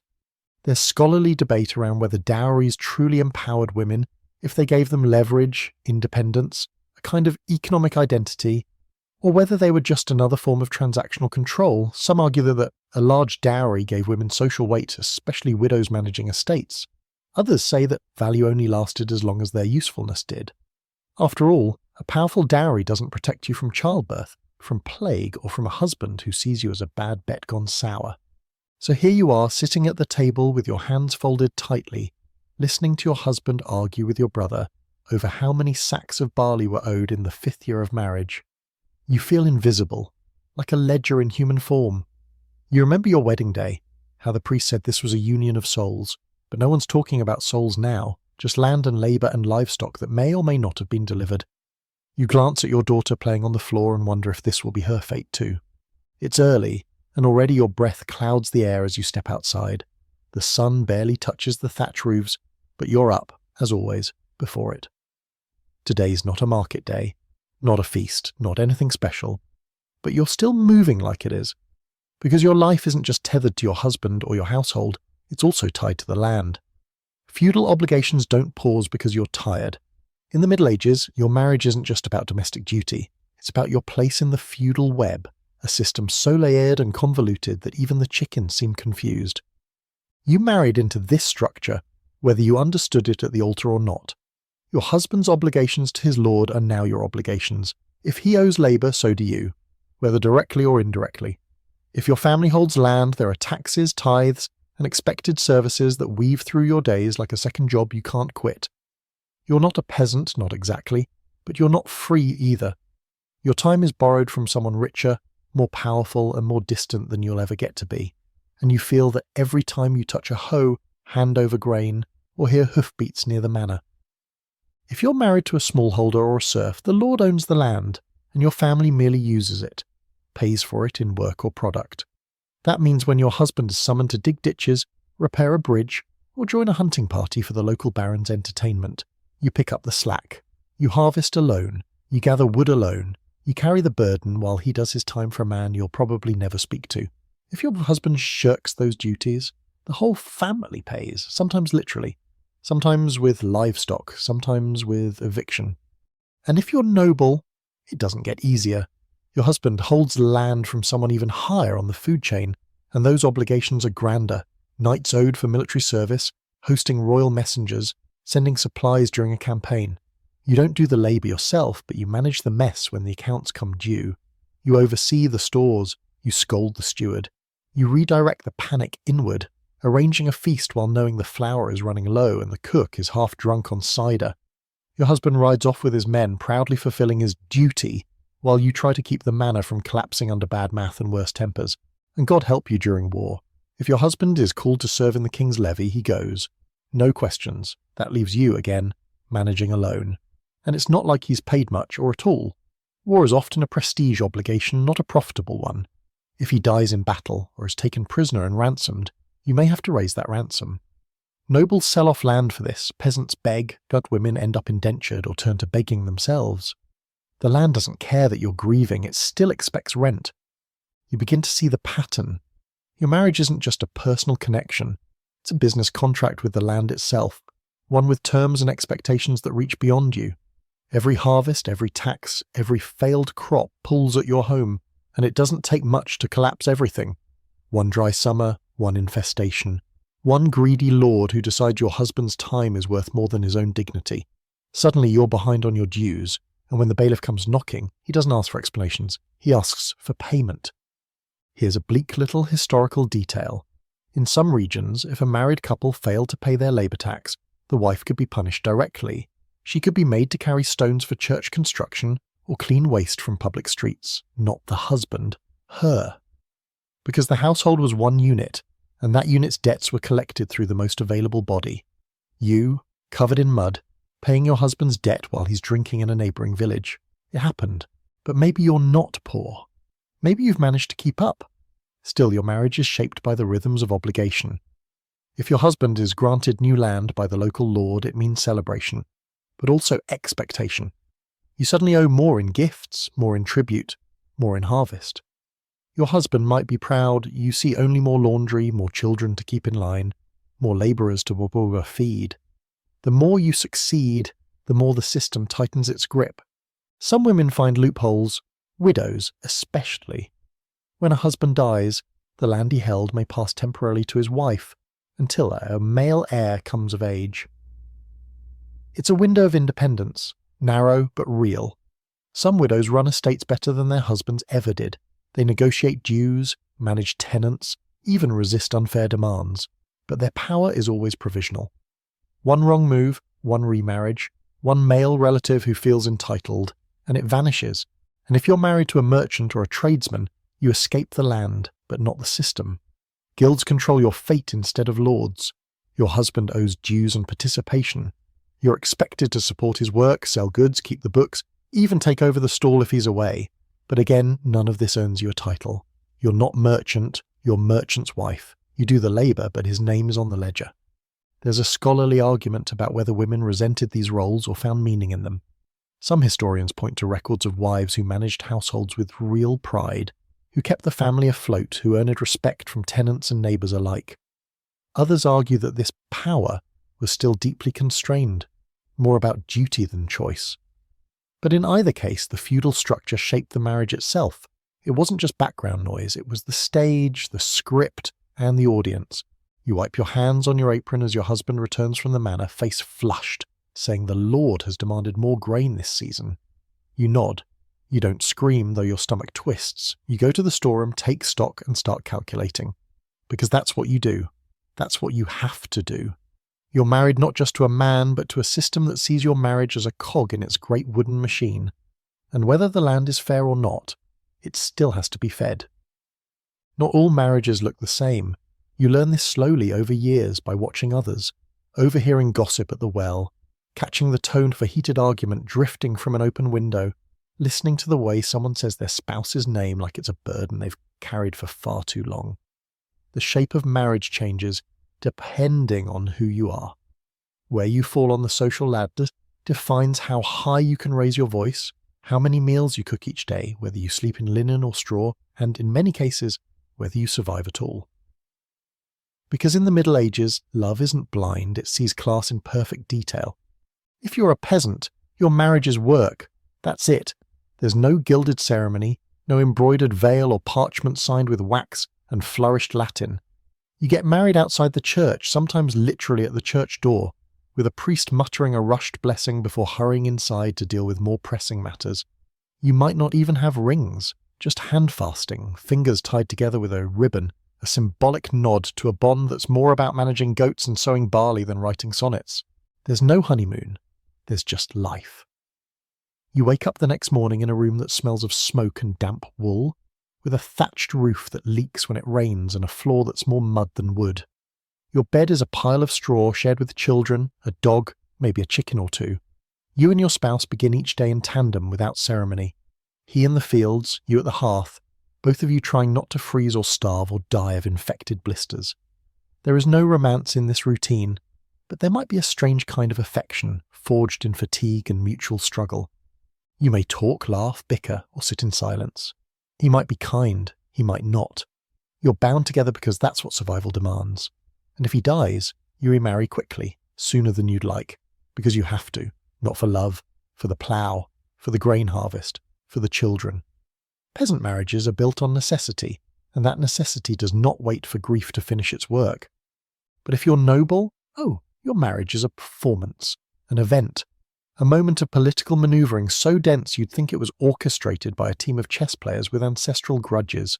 Your union is arranged years in advance, not just for land or dowries, but for influence. You're expected to represent a merger of power, not a household of warmth. You wear velvet and brocade, but the fabric chafes. The food is richer, but the stakes are higher. Your husband has a title, you perhaps gain one. But the title doesn't mean safety, it means surveillance. You live in a draughty hall or a stone manor where the walls are thick, but secrets echo anyway. You sit at long tables with men discussing battle strategies or estate debts. Your children are raised by wet nurses and tutors. Your husband's often gone, on campaign, at court, hunting, or seeking favour from someone more powerful than himself. You might see him once a week, or once a month, or only when it's time to try for another heir. And when he does return, you must smile, even if he smells like a brothel, even if he brings bad news about your father's estate, even if he lost money gambling in town and expects you to find a solution by pawning the silver cups your mother gave you. Your role is to maintain appearances. Even if the marriage is dying under the weight of its own silence, the world must believe it's alive and well. Yet noble women have a strange kind of power, limited, yes, but real. You can manage estates while your husband is away. You can form alliances, write letters, even influence your children's marriages. If you're clever, and many are, you can build a quiet empire behind the walls of your manor. But it's a tightrope walk. Step out of line and you'll be accused of meddling, of being unladylike, of witchcraft. Your titles don't protect you if you overstep. They only make your fall more public. Then there are the townsfolk, the merchants, artisans, innkeepers and bakers who occupy the ever-growing middle. Their marriages look different again, less beholden to land or labour, but equally shaped by economic tension. You might marry for love, or close to it, but you still marry with a plan, to expand a business, to combine market stalls, to ensure your children can inherit the shop rather than starve in the alley. These marriages often blend the practical and the personal. You work side by side, you argue over flour costs, you split the day's earnings and decide whether the apprentice is worth keeping. And yet, in all these classes, the roles repeat. The man leads, the woman follows. Even when a wife does most of the labour, even when she manages the books, even when she negotiates deals or trains apprentices, her name is second, if it appears at all.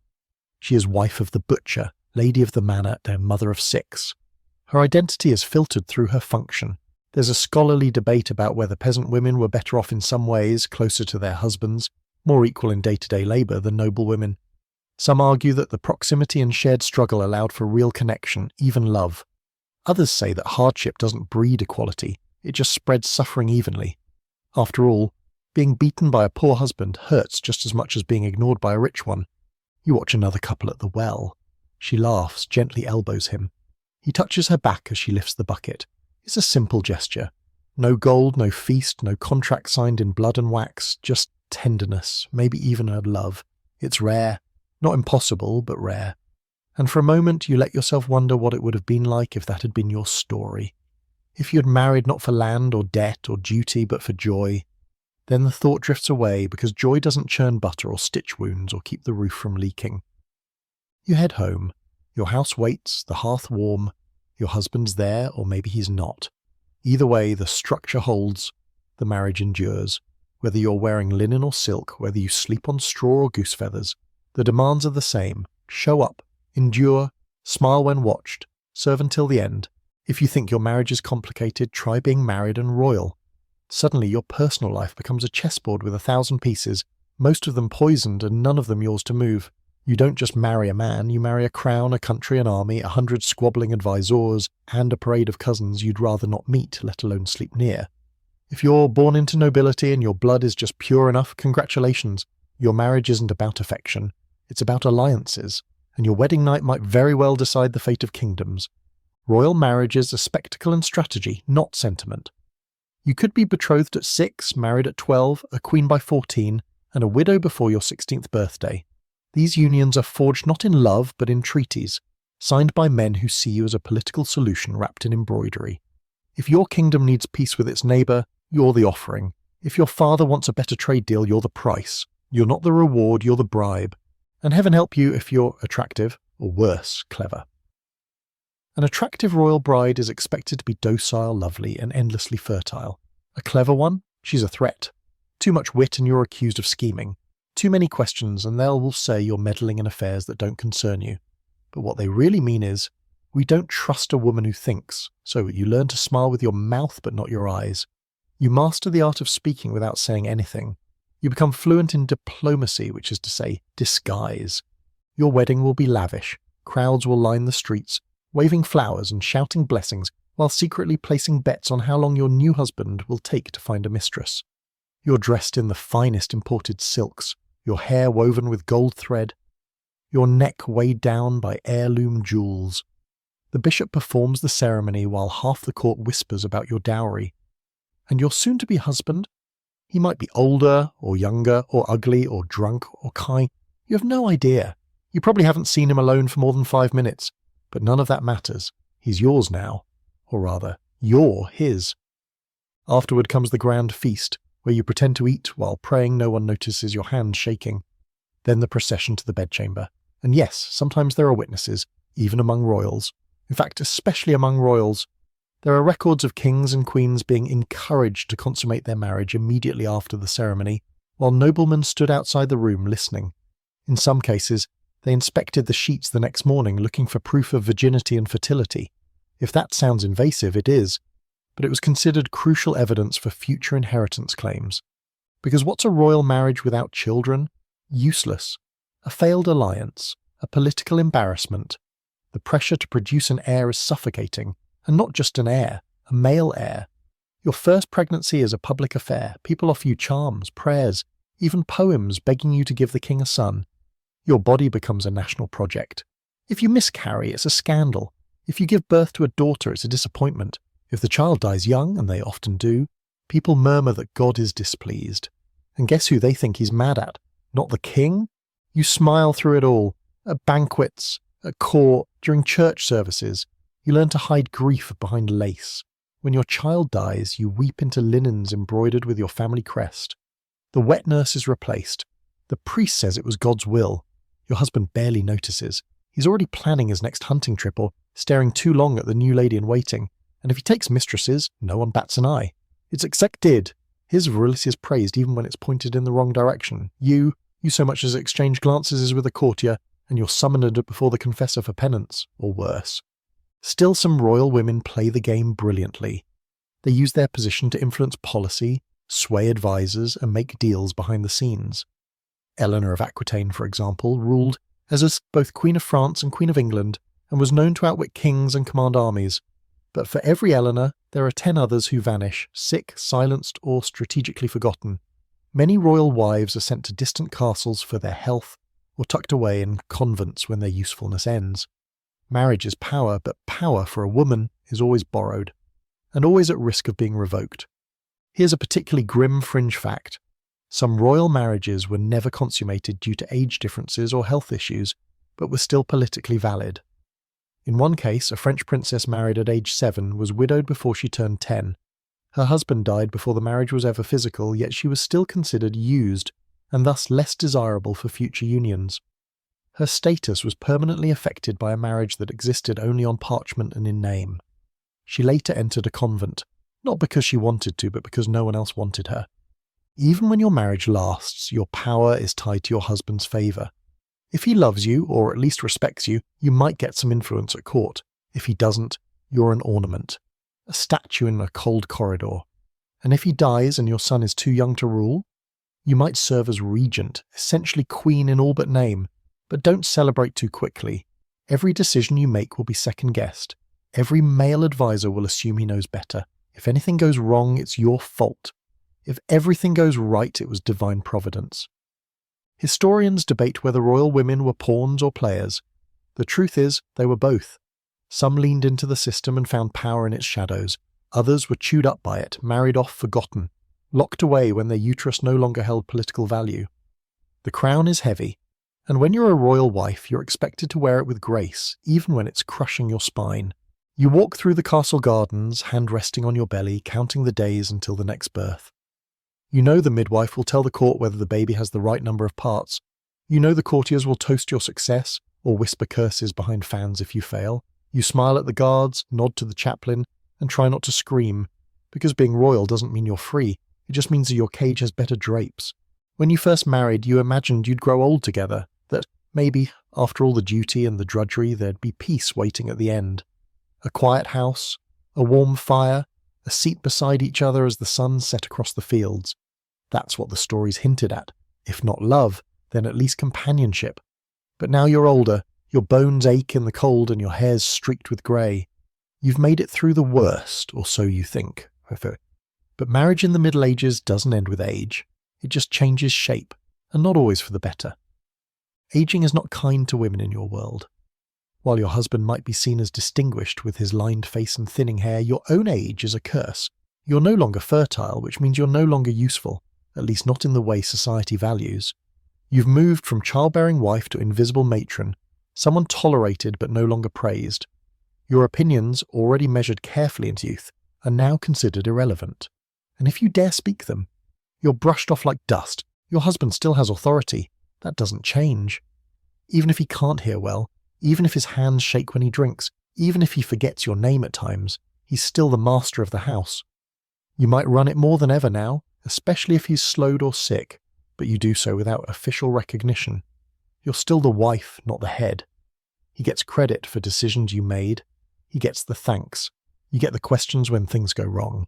If your children are grown, they might have moved out, or they might still live under your roof with spouses of their own, and now you are the elder woman in a house where your daughter-in-law does the cooking, and your son repeats things you told him years ago as if they were his ideas.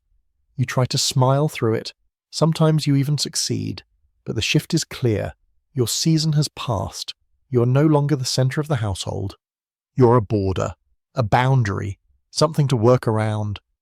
And then there's widowhood, a strange kind of limbo. If your husband dies, your status changes dramatically, depending on your class and situation. You may finally gain control of land or household decisions, or you may be shipped off to a relative's home, a half-honoured guest with no income of your own. If you're noble, the legal term is dower, a portion of land or income meant to support you after your husband's death. Sounds secure, right? Until you find out his cousins are contesting it, or the king has other plans for the estate, or the steward simply stops answering your messages. Widows are powerful in theory. You can run an estate, sue for debts, manage your household without a man's oversight, but you're also vulnerable, especially if you're wealthy. Suddenly, you're a prize again, not for your beauty, but for your assets. Younger men might propose kindly or not. Family members might pressure you to remarry for protection. You know it's not really about you, it's about who gets control of what your husband left behind, and sometimes staying a widow is harder than becoming one. And if you don't have children, you're in real trouble. No son to defend your claims, no daughter to care for you. The church might suggest retirement into a convent. A quiet end, a life of prayer. Peaceful, sure, but also confining. No say, no voice, just hours of chanting and weaving and waiting for death to come in a place that smells like old wax and older guilt. You don't get to age with dignity, you age under supervision. Some women find ways to thrive. They run inns or workshops, pass on knowledge to apprentices, build quiet networks of other older women who look out for each other. A few become respected healers, or spiritual advisors, or even unofficial leaders in their villages, but these are the exceptions. Most age into silence, into the edge of every story. You become the woman others mention only in passing. She's been around forever. She's harmless, or she talks to the birds now. As if time has reduced you from person to folklore. Here's a curious fringe fact. In some parts of medieval England, older women were believed to have more spiritual power, though this often worked against them. If a crop failed, or someone fell ill, it was easier to blame the elderly widow living alone near the woods. Her independence became suspicious. Her knowledge, especially of herbs or healing, became threatening. In extreme cases, age was practically a death sentence, especially if you didn't have a man to speak for you. So no, growing old in a medieval marriage doesn't guarantee peace. It guarantees change. The tenderness you hoped for may come, but more often it doesn't. Your husband might grow meaner with age, bitter at the world, irritable at his failing body. Or he might retreat into silence, lost in his own regrets. And you continue. You knead the bread even if your hands crack. You tend the fire even if the warmth no longer reaches your bones. You endure.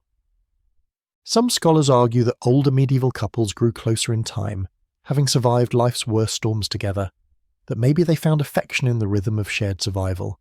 But just as many accounts suggest that age simply turned marriage into a quieter kind of prison, less physical, more emotional. There are stories of old men who locked their wives in rooms to prevent imagined infidelity, or of widows who slept beside their dead husbands for days, unsure what to do next. You sit on your stool by the fire listening to the wind press against the shutters. Your husband is asleep or simply no longer speaking much. The house is still. The silence feels both restful and hollow. You stare into the flames and try to remember who you were before all of this. Before the children, the births, the bruises, the debts, the prayers. You remember laughing once. You remember singing. And you wonder if somewhere inside this bent and quiet version of yourself, that woman still lives. Sometimes you wake before the light, not because you have to, but because your dreams have been too loud again. Not nightmares exactly, just memories sharpened by time, a wedding veil that scratched your cheek, the weight of a newborn, the sound of your husband yelling from the doorway about spilled milk or a broken plough. All these moments stacked inside you like stones, smooth from handling. You carry them everywhere.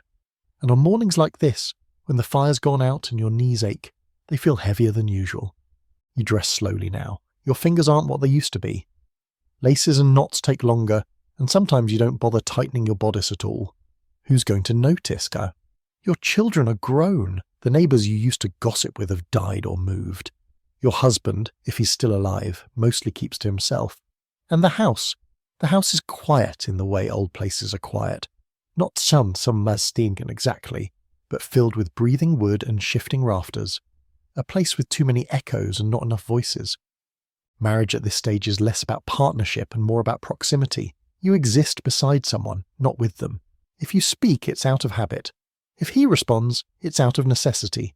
You know the routes he walks, the way he snores, the grumbles he makes when getting out of bed. But you no longer ask about his thoughts. You stopped doing that years ago after too many shrugged answers and dismissive grunts. Now, when something matters to you, you keep it inside, rolling it around in your mind like a marble you don't want to lose. It's strange the way aging erodes both conflict and connection. You no longer fight like you used to. There's no energy for that. But the peace that follows isn't warm, it's just quiet, indifferent. You go about your tasks and he goes about his, and you pass each other like ghosts in the same room. Sometimes you miss the arguments. At least they meant someone still cared enough to shout. Still, habits cling to you like ivy. You fold his clothes. You slice his bread just the way he likes it, even if he no longer notices. You patch the holes in his socks and pretend you don't hear him mutter, when he loses one anyway. It's not love exactly, but it's something, a rhythm maybe, a commitment so deeply ingrained it moves your hands before your mind even catches up. But on certain days, the old bitterness resurfaces. When he says something thoughtless, like, should have married a woman who knew how to raise boys, and you feel the same raw sting you felt 30 years ago. You want to shout that you did raise boys, and girls, and they all survived, didn't they? That you bled and wept and stitched and buried and prayed more than he ever did. But you don't say it. You just stand there, lips tight, and let it pass. Because what's the point? Marriage in the later years becomes a collection of what's unsaid, the words you swallowed, the apologies you never got, the praise you never asked for but always hoped would come. Sometimes you sit in the yard, hands in your lap, and think of other women, ones who married kind men or who remarried and found peace, or who never married at all and lived on the outskirts with their chickens and no one to answer to. You envy them, just a little. And there's the fear, not of death, that's expected, but of being left alone before you die, of losing the one person who's been beside you for all these years, even if he wasn't always present in the ways that mattered. You think of the widows who wander from house to house, carrying baskets of herbs or bread, offering small helpings of wisdom in exchange for warmth and company.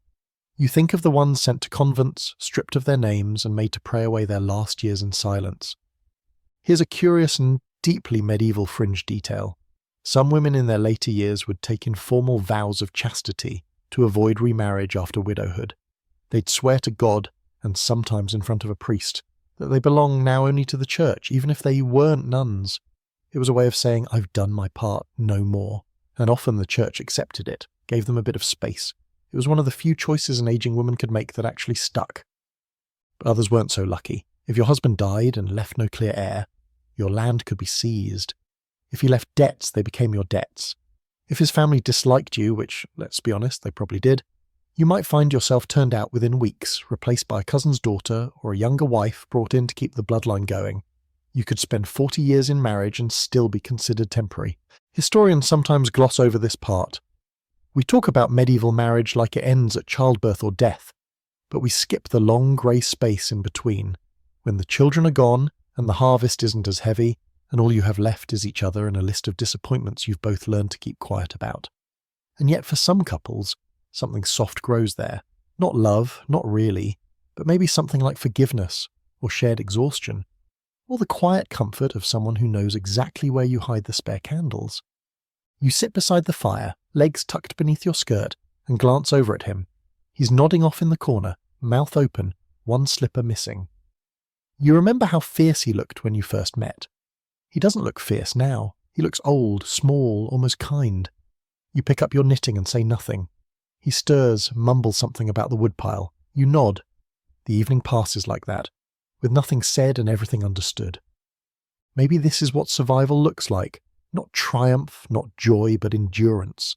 And maybe that's enough. You don't remember the last time you said your husband's name out loud, not the way you did in the early days, with curiosity or softness. Now it's just he, or your father, or that man. You've lived more years with him than without. You know the shape of his cough, the rhythm of his complaints, the exact number of steps it takes him to reach the door when someone knocks. But despite all that familiarity, the closeness you once imagined never came. You share space, not intimacy. The house is small, the history vast, and the silence between you echoes more than it ever used to. You sometimes catch yourself talking to yourself more than him, out loud, without shame, narrating chores, reminding the heir of what you need to do next. When you were young, that would have been madness. Now it's just company, because conversation in a long marriage often erodes into utility. The fire's gone out. We need more salt. I'm going to market. You used to joke. You used to argue. Now it's mostly lists and timing. And when words come at all, they're measured out like flour, sparingly and without emotion. What nobody tells you is that some marriages just keep going out of habit, like a spinning wheel that no one bothered to stop, and you don't stop it either, because stopping means facing a life outside the rhythm you've learned to endure. It's not good, not really, but it's known. It's safer than the unknown, and safer still than being a widow with no coin and no land and no man to speak for you. Still, you wonder what your life could have been. That question creeps in when the work is done and the light slants low through the windows. You think about the other paths you didn't take, the boy who smiled at you once before the matchmaker sent him away, the thought of saying no when the priest asked you to vow obedience, the day you almost ran, or maybe just walked, but you didn't. And so here you are. You know women who left. Not many, but a few. One fled to the convent, another vanished into the next village and took up weaving under a different name. They weren't always caught, but they were always talked about, labelled wild, wicked, unruly. You used to pity them. Now you envy their courage, even if it came wrapped in desperation. And there's always the church watching, always the eyes of saints carved in wood and stone, always the whisper of confession in the background.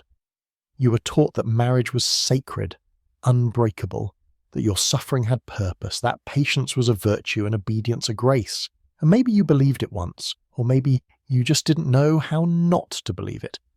Now, older and heavier in the joints, you look at the cross above your hearth and feel nothing but a strange mix of exhaustion and resignation. Is this what they meant by salvation? If there's a blessing in old age, it's that people stop expecting you to pretend. A younger wife is judged for her tone, her posture, her outbursts. You can speak bluntly now. People call it wisdom, though mostly it's just a tired refusal to care what anyone thinks. When you say your marriage wasn't kind, they nod. They say, it was different then, as though time excuses everything. But you still feel the bruises, if not on your skin, then in your bones. Here's a real, slightly absurd detail. In some medieval villages, older women who lived long enough were sometimes consulted as informal judges in local disputes. Not because they were seen as wise necessarily, but because they'd seen enough life to know better. That's how one record described a widow who settled a boundary quarrel between two farmers. She had no illusions left. That's what made her qualified. Not education, not training, just survival. And you've survived. That has to count for something. You raised children who didn't starve. You kept a household that didn't collapse. You lived through plague and hunger and marriage without ever truly vanishing inside it. That's no small feat. Most people don't see it. But you know. Your husband coughs again from the other room. It's wetter than usual. He's been slower lately, his skin turning that thin, almost translucent colour that comes before the end. You've been watching the signs, noticing how he eats less, speaks less, sleeps more. You don't feel dread exactly, just inevitability. You've already grieved parts of him over and over again. His kindness, his youth, his strength, his attention. This will be the last piece, the quietest one. Sometimes you imagine what life will look like when he's gone. You try not to, but you do. Will you keep the house? Will your son insist you come and live with him and his loud wife? Will the priest suggest the convent again? You wonder how many more winters you'll last on your own, and whether solitude is more terrifying than continuing to share a bed with a man whose presence is mostly noise and shadow. There's a school of thought that says every life, no matter how ordinary, contains a hidden grace, that suffering polishes the soul like wind-shaping stone. Maybe that's true. Maybe you've become something stronger, quieter, more permanent than you were before. Or maybe you're just tired. Maybe that's all this is, an endurance race with no cheering at the finish line. But you still light the fire. You still boil the broth. You still adjust the straw mattress when it sinks unevenly. You do these things not because he asks you to anymore, but because the motion itself feels like meaning. You move because you've always moved. And somewhere deep in your chest, there's still a flicker of something that refuses to be fully extinguished. Tonight, you sit by the hearth again, as you have for decades, mending the same frayed sleeve you mended last winter, and the one before that. He's asleep. The room smells like wood smoke and boiled leeks. You hold the cloth in your hands and think, not about love or regret or endings, but simply about the thread. How it pulls through, how it binds what was torn, how it holds even when the fabric wants to fall apart. The morning comes in slow grey light. Another day, another dawn, just like the thousands before it. You rise not because you want to, but because your body has learned no other way to greet the day. There's no fanfare, no breakfast waiting for you, no soft footsteps of children in the hall. Just you, the cold floor under your feet, and the sound of a man breathing unevenly in the next room. It's strange to think that after everything, this is what your marriage has become. A duty without witnesses, a tether you still feel even when it barely moves. You step into the room expecting to see his chest rising and falling, but it's still, so still. His mouth is open, his face slack, not in pain, just quiet, like someone who fell asleep mid-sentence and decided not to finish. You stare at him for a moment, not moving, not breathing yourself. There's no panic. You knew this was coming. The wheezing, the long naps, the sudden way he forgot names, like the world was already fading before him. You knew, you just didn't expect it to be today. You sit beside him on the edge of the bed. You don't cry, not yet, maybe not at all. You take his hand, it's cold already, and rest it gently on his chest. Doesn't feel like him anymore. It feels like linen and stillness and someone who isn't returning. You whisper his name, not loudly, not desperately, just as a test. Just once. The walls don't answer. The silence confirms what your eyes already know. You stay like that for a long time. Not out of love, maybe, but respect. Shared years. The way stones weather beside each other on the same path. You remember when he first looked at you like you were something rare. When he first made you laugh. Before all the weight came crashing down. You remember the anger, the disappointment, the grind of it all. But you remember good things too. Not many, but enough. The way he tucked the blanket tighter on your first freezing winter. The way he held the baby like porcelain. The time he danced, badly just to make you smile.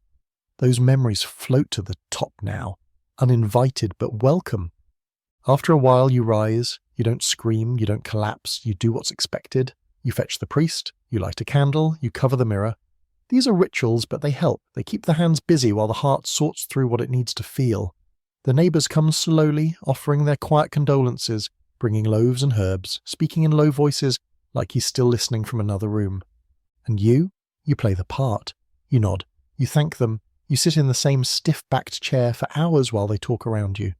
They say things like, "He was a good man," and "God keeps those who toil," and you were a strong wife. You don't disagree. What would be the point? You just nod, again and again, until your neck aches and your mind drifts somewhere far away, maybe to the river, maybe to a younger version of yourself who thought love was a single spark and not a long, slow fire that sometimes smoked more than it burned. Later, when the house is quiet again and the last visitor has left, you walk back into the bedroom and sit on the bed. It's yours now, entirely. That fact lands with a strange mix of sadness and release. The room is the same, but the air is different, lighter somehow. You rest your hands in your lap and just breathe. There's a final cruelty in medieval marriage. The woman is often the one who stays behind, the one who watches it all end, the one who carries the stories, the scars, the half-remembered moments of joy and the fully remembered slights, and then somehow she must go on, alone. Unremarkable. Expected to continue feeding chickens and sweeping floors as if the central beam of the house hasn't just vanished overnight. Some widows remarry quickly, especially if they're still young, or if their husband left behind debts that can only be paid off by aligning themselves with another man's name. Others resist. They become figures in the background, respected sometimes, pitied more often. A few carve out a new identity, a landholder, a healer, a keeper of village memory. But even then they are seen through the lens of their former marriage, widow of Thomas. Once married to that Smith, the name follows like a ghost. There's a scholarly debate still ongoing about how widows fared in the medieval world. Some argue that widowhood granted a unique kind of power, a chance to own property, make decisions, live without male oversight. Others point out that this power was fragile and conditional, and that too many women found themselves discarded, homeless, or preyed upon. And the truth, as usual, lives somewhere in between. Widowhood was neither freedom nor prison. It was a space, and what filled it depended on age, status, location, and sheer luck. For now, you just exist in it. You make broth. You hum to yourself when the house is empty. You go through his things slowly, deciding what to keep and what to let go. You find little scraps of life, an old knife he always used, a carved bead from your wedding dress, a torn bit of parchment with a list written in his shaky hand. You don't know why you keep them, you just do. Eventually life will start moving again. Someone will suggest you come live with them. The priest will ask if you've considered giving yourself to God. The tax collector will still come, still expect payment, still treat you like someone who ought to know how to balance a household on her own. You will, of course, you always have. You were a wife, and that meant surviving even when it didn't feel like living. But tonight, just tonight, you let yourself rest. Not as a wife, not as a widow, just as you. The person who endured it all. The one who carried the weight, buried the dead, raised the children, managed the house, kept the fire burning. You lay down on the bed, your bed, and close your eyes. Outside, the wind sighs through the trees. A soft creak from the rafters overhead. Somewhere in the distance, a dog barks once, then falls silent. You sleep. So here we are, the end of the path. 30 sections and nearly 30,000 words later, you've walked the long, uneven road of a medieval marriage, dragging your heavy hem through the dirt, clutching your prayer beads in one hand and a bundle of kindling in the other. And somehow, miraculously, stubbornly, you've survived it. You've lived through betrothal and childbirth, plague, and politics, silence and spectacle. You've buried children. You've watched dreams erode into routines. You've folded linens until your fingers forgot how to do anything else. And still you rose every morning and lit the fire. It's tempting to look back on it all and tidy it up into something neat, something moral or meaningful. But the truth isn't clean. It's messy, like straw scattered across a damp floor. For some women, medieval marriage was a necessary evil. For others, it was the only form of social protection they'd ever know. A few made it work. Even fewer found love. Most simply endured. They bent without breaking. They adapted. They did what they had to do, not because they were saints or heroines or helpless little birds, but because there was no one else who was going to haul the water, raise the children, feed the pigs, and remind the world that they were still alive. You saw it all, didn't you? From the silk-stiffened halls of queens to the smoke-choked kitchens of peasants, from the high drama of royal alliances to the low, grinding fatigue of one more soup pot to scrub. You learned what it meant to be property, to be praised for obedience, to be blamed for a bad harvest or a sickly son, or a rumour that came with too many eyes attached. You heard the lies, the ones dressed up as sermons, and you kept moving anyway. And now that it's all behind you, what's left? Maybe not the kind of legacy people carve into stone, maybe just a name passed down quietly.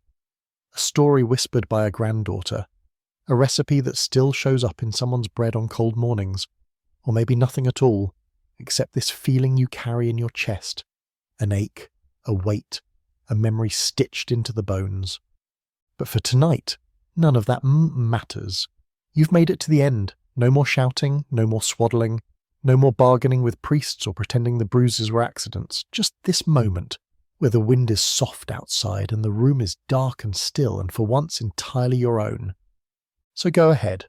Pull the blanket up. Let your hands rest. The fire's low but steady. The house is quiet. The hard part's over. You did more than they ever gave you credit for. You always did. And if you're listening to this in your own bed, in your own time, in a world that still makes women carry more than their share, know this, you are not alone. You are never alone. Every quiet survivor from centuries past is right there with you, whispering, I made it too.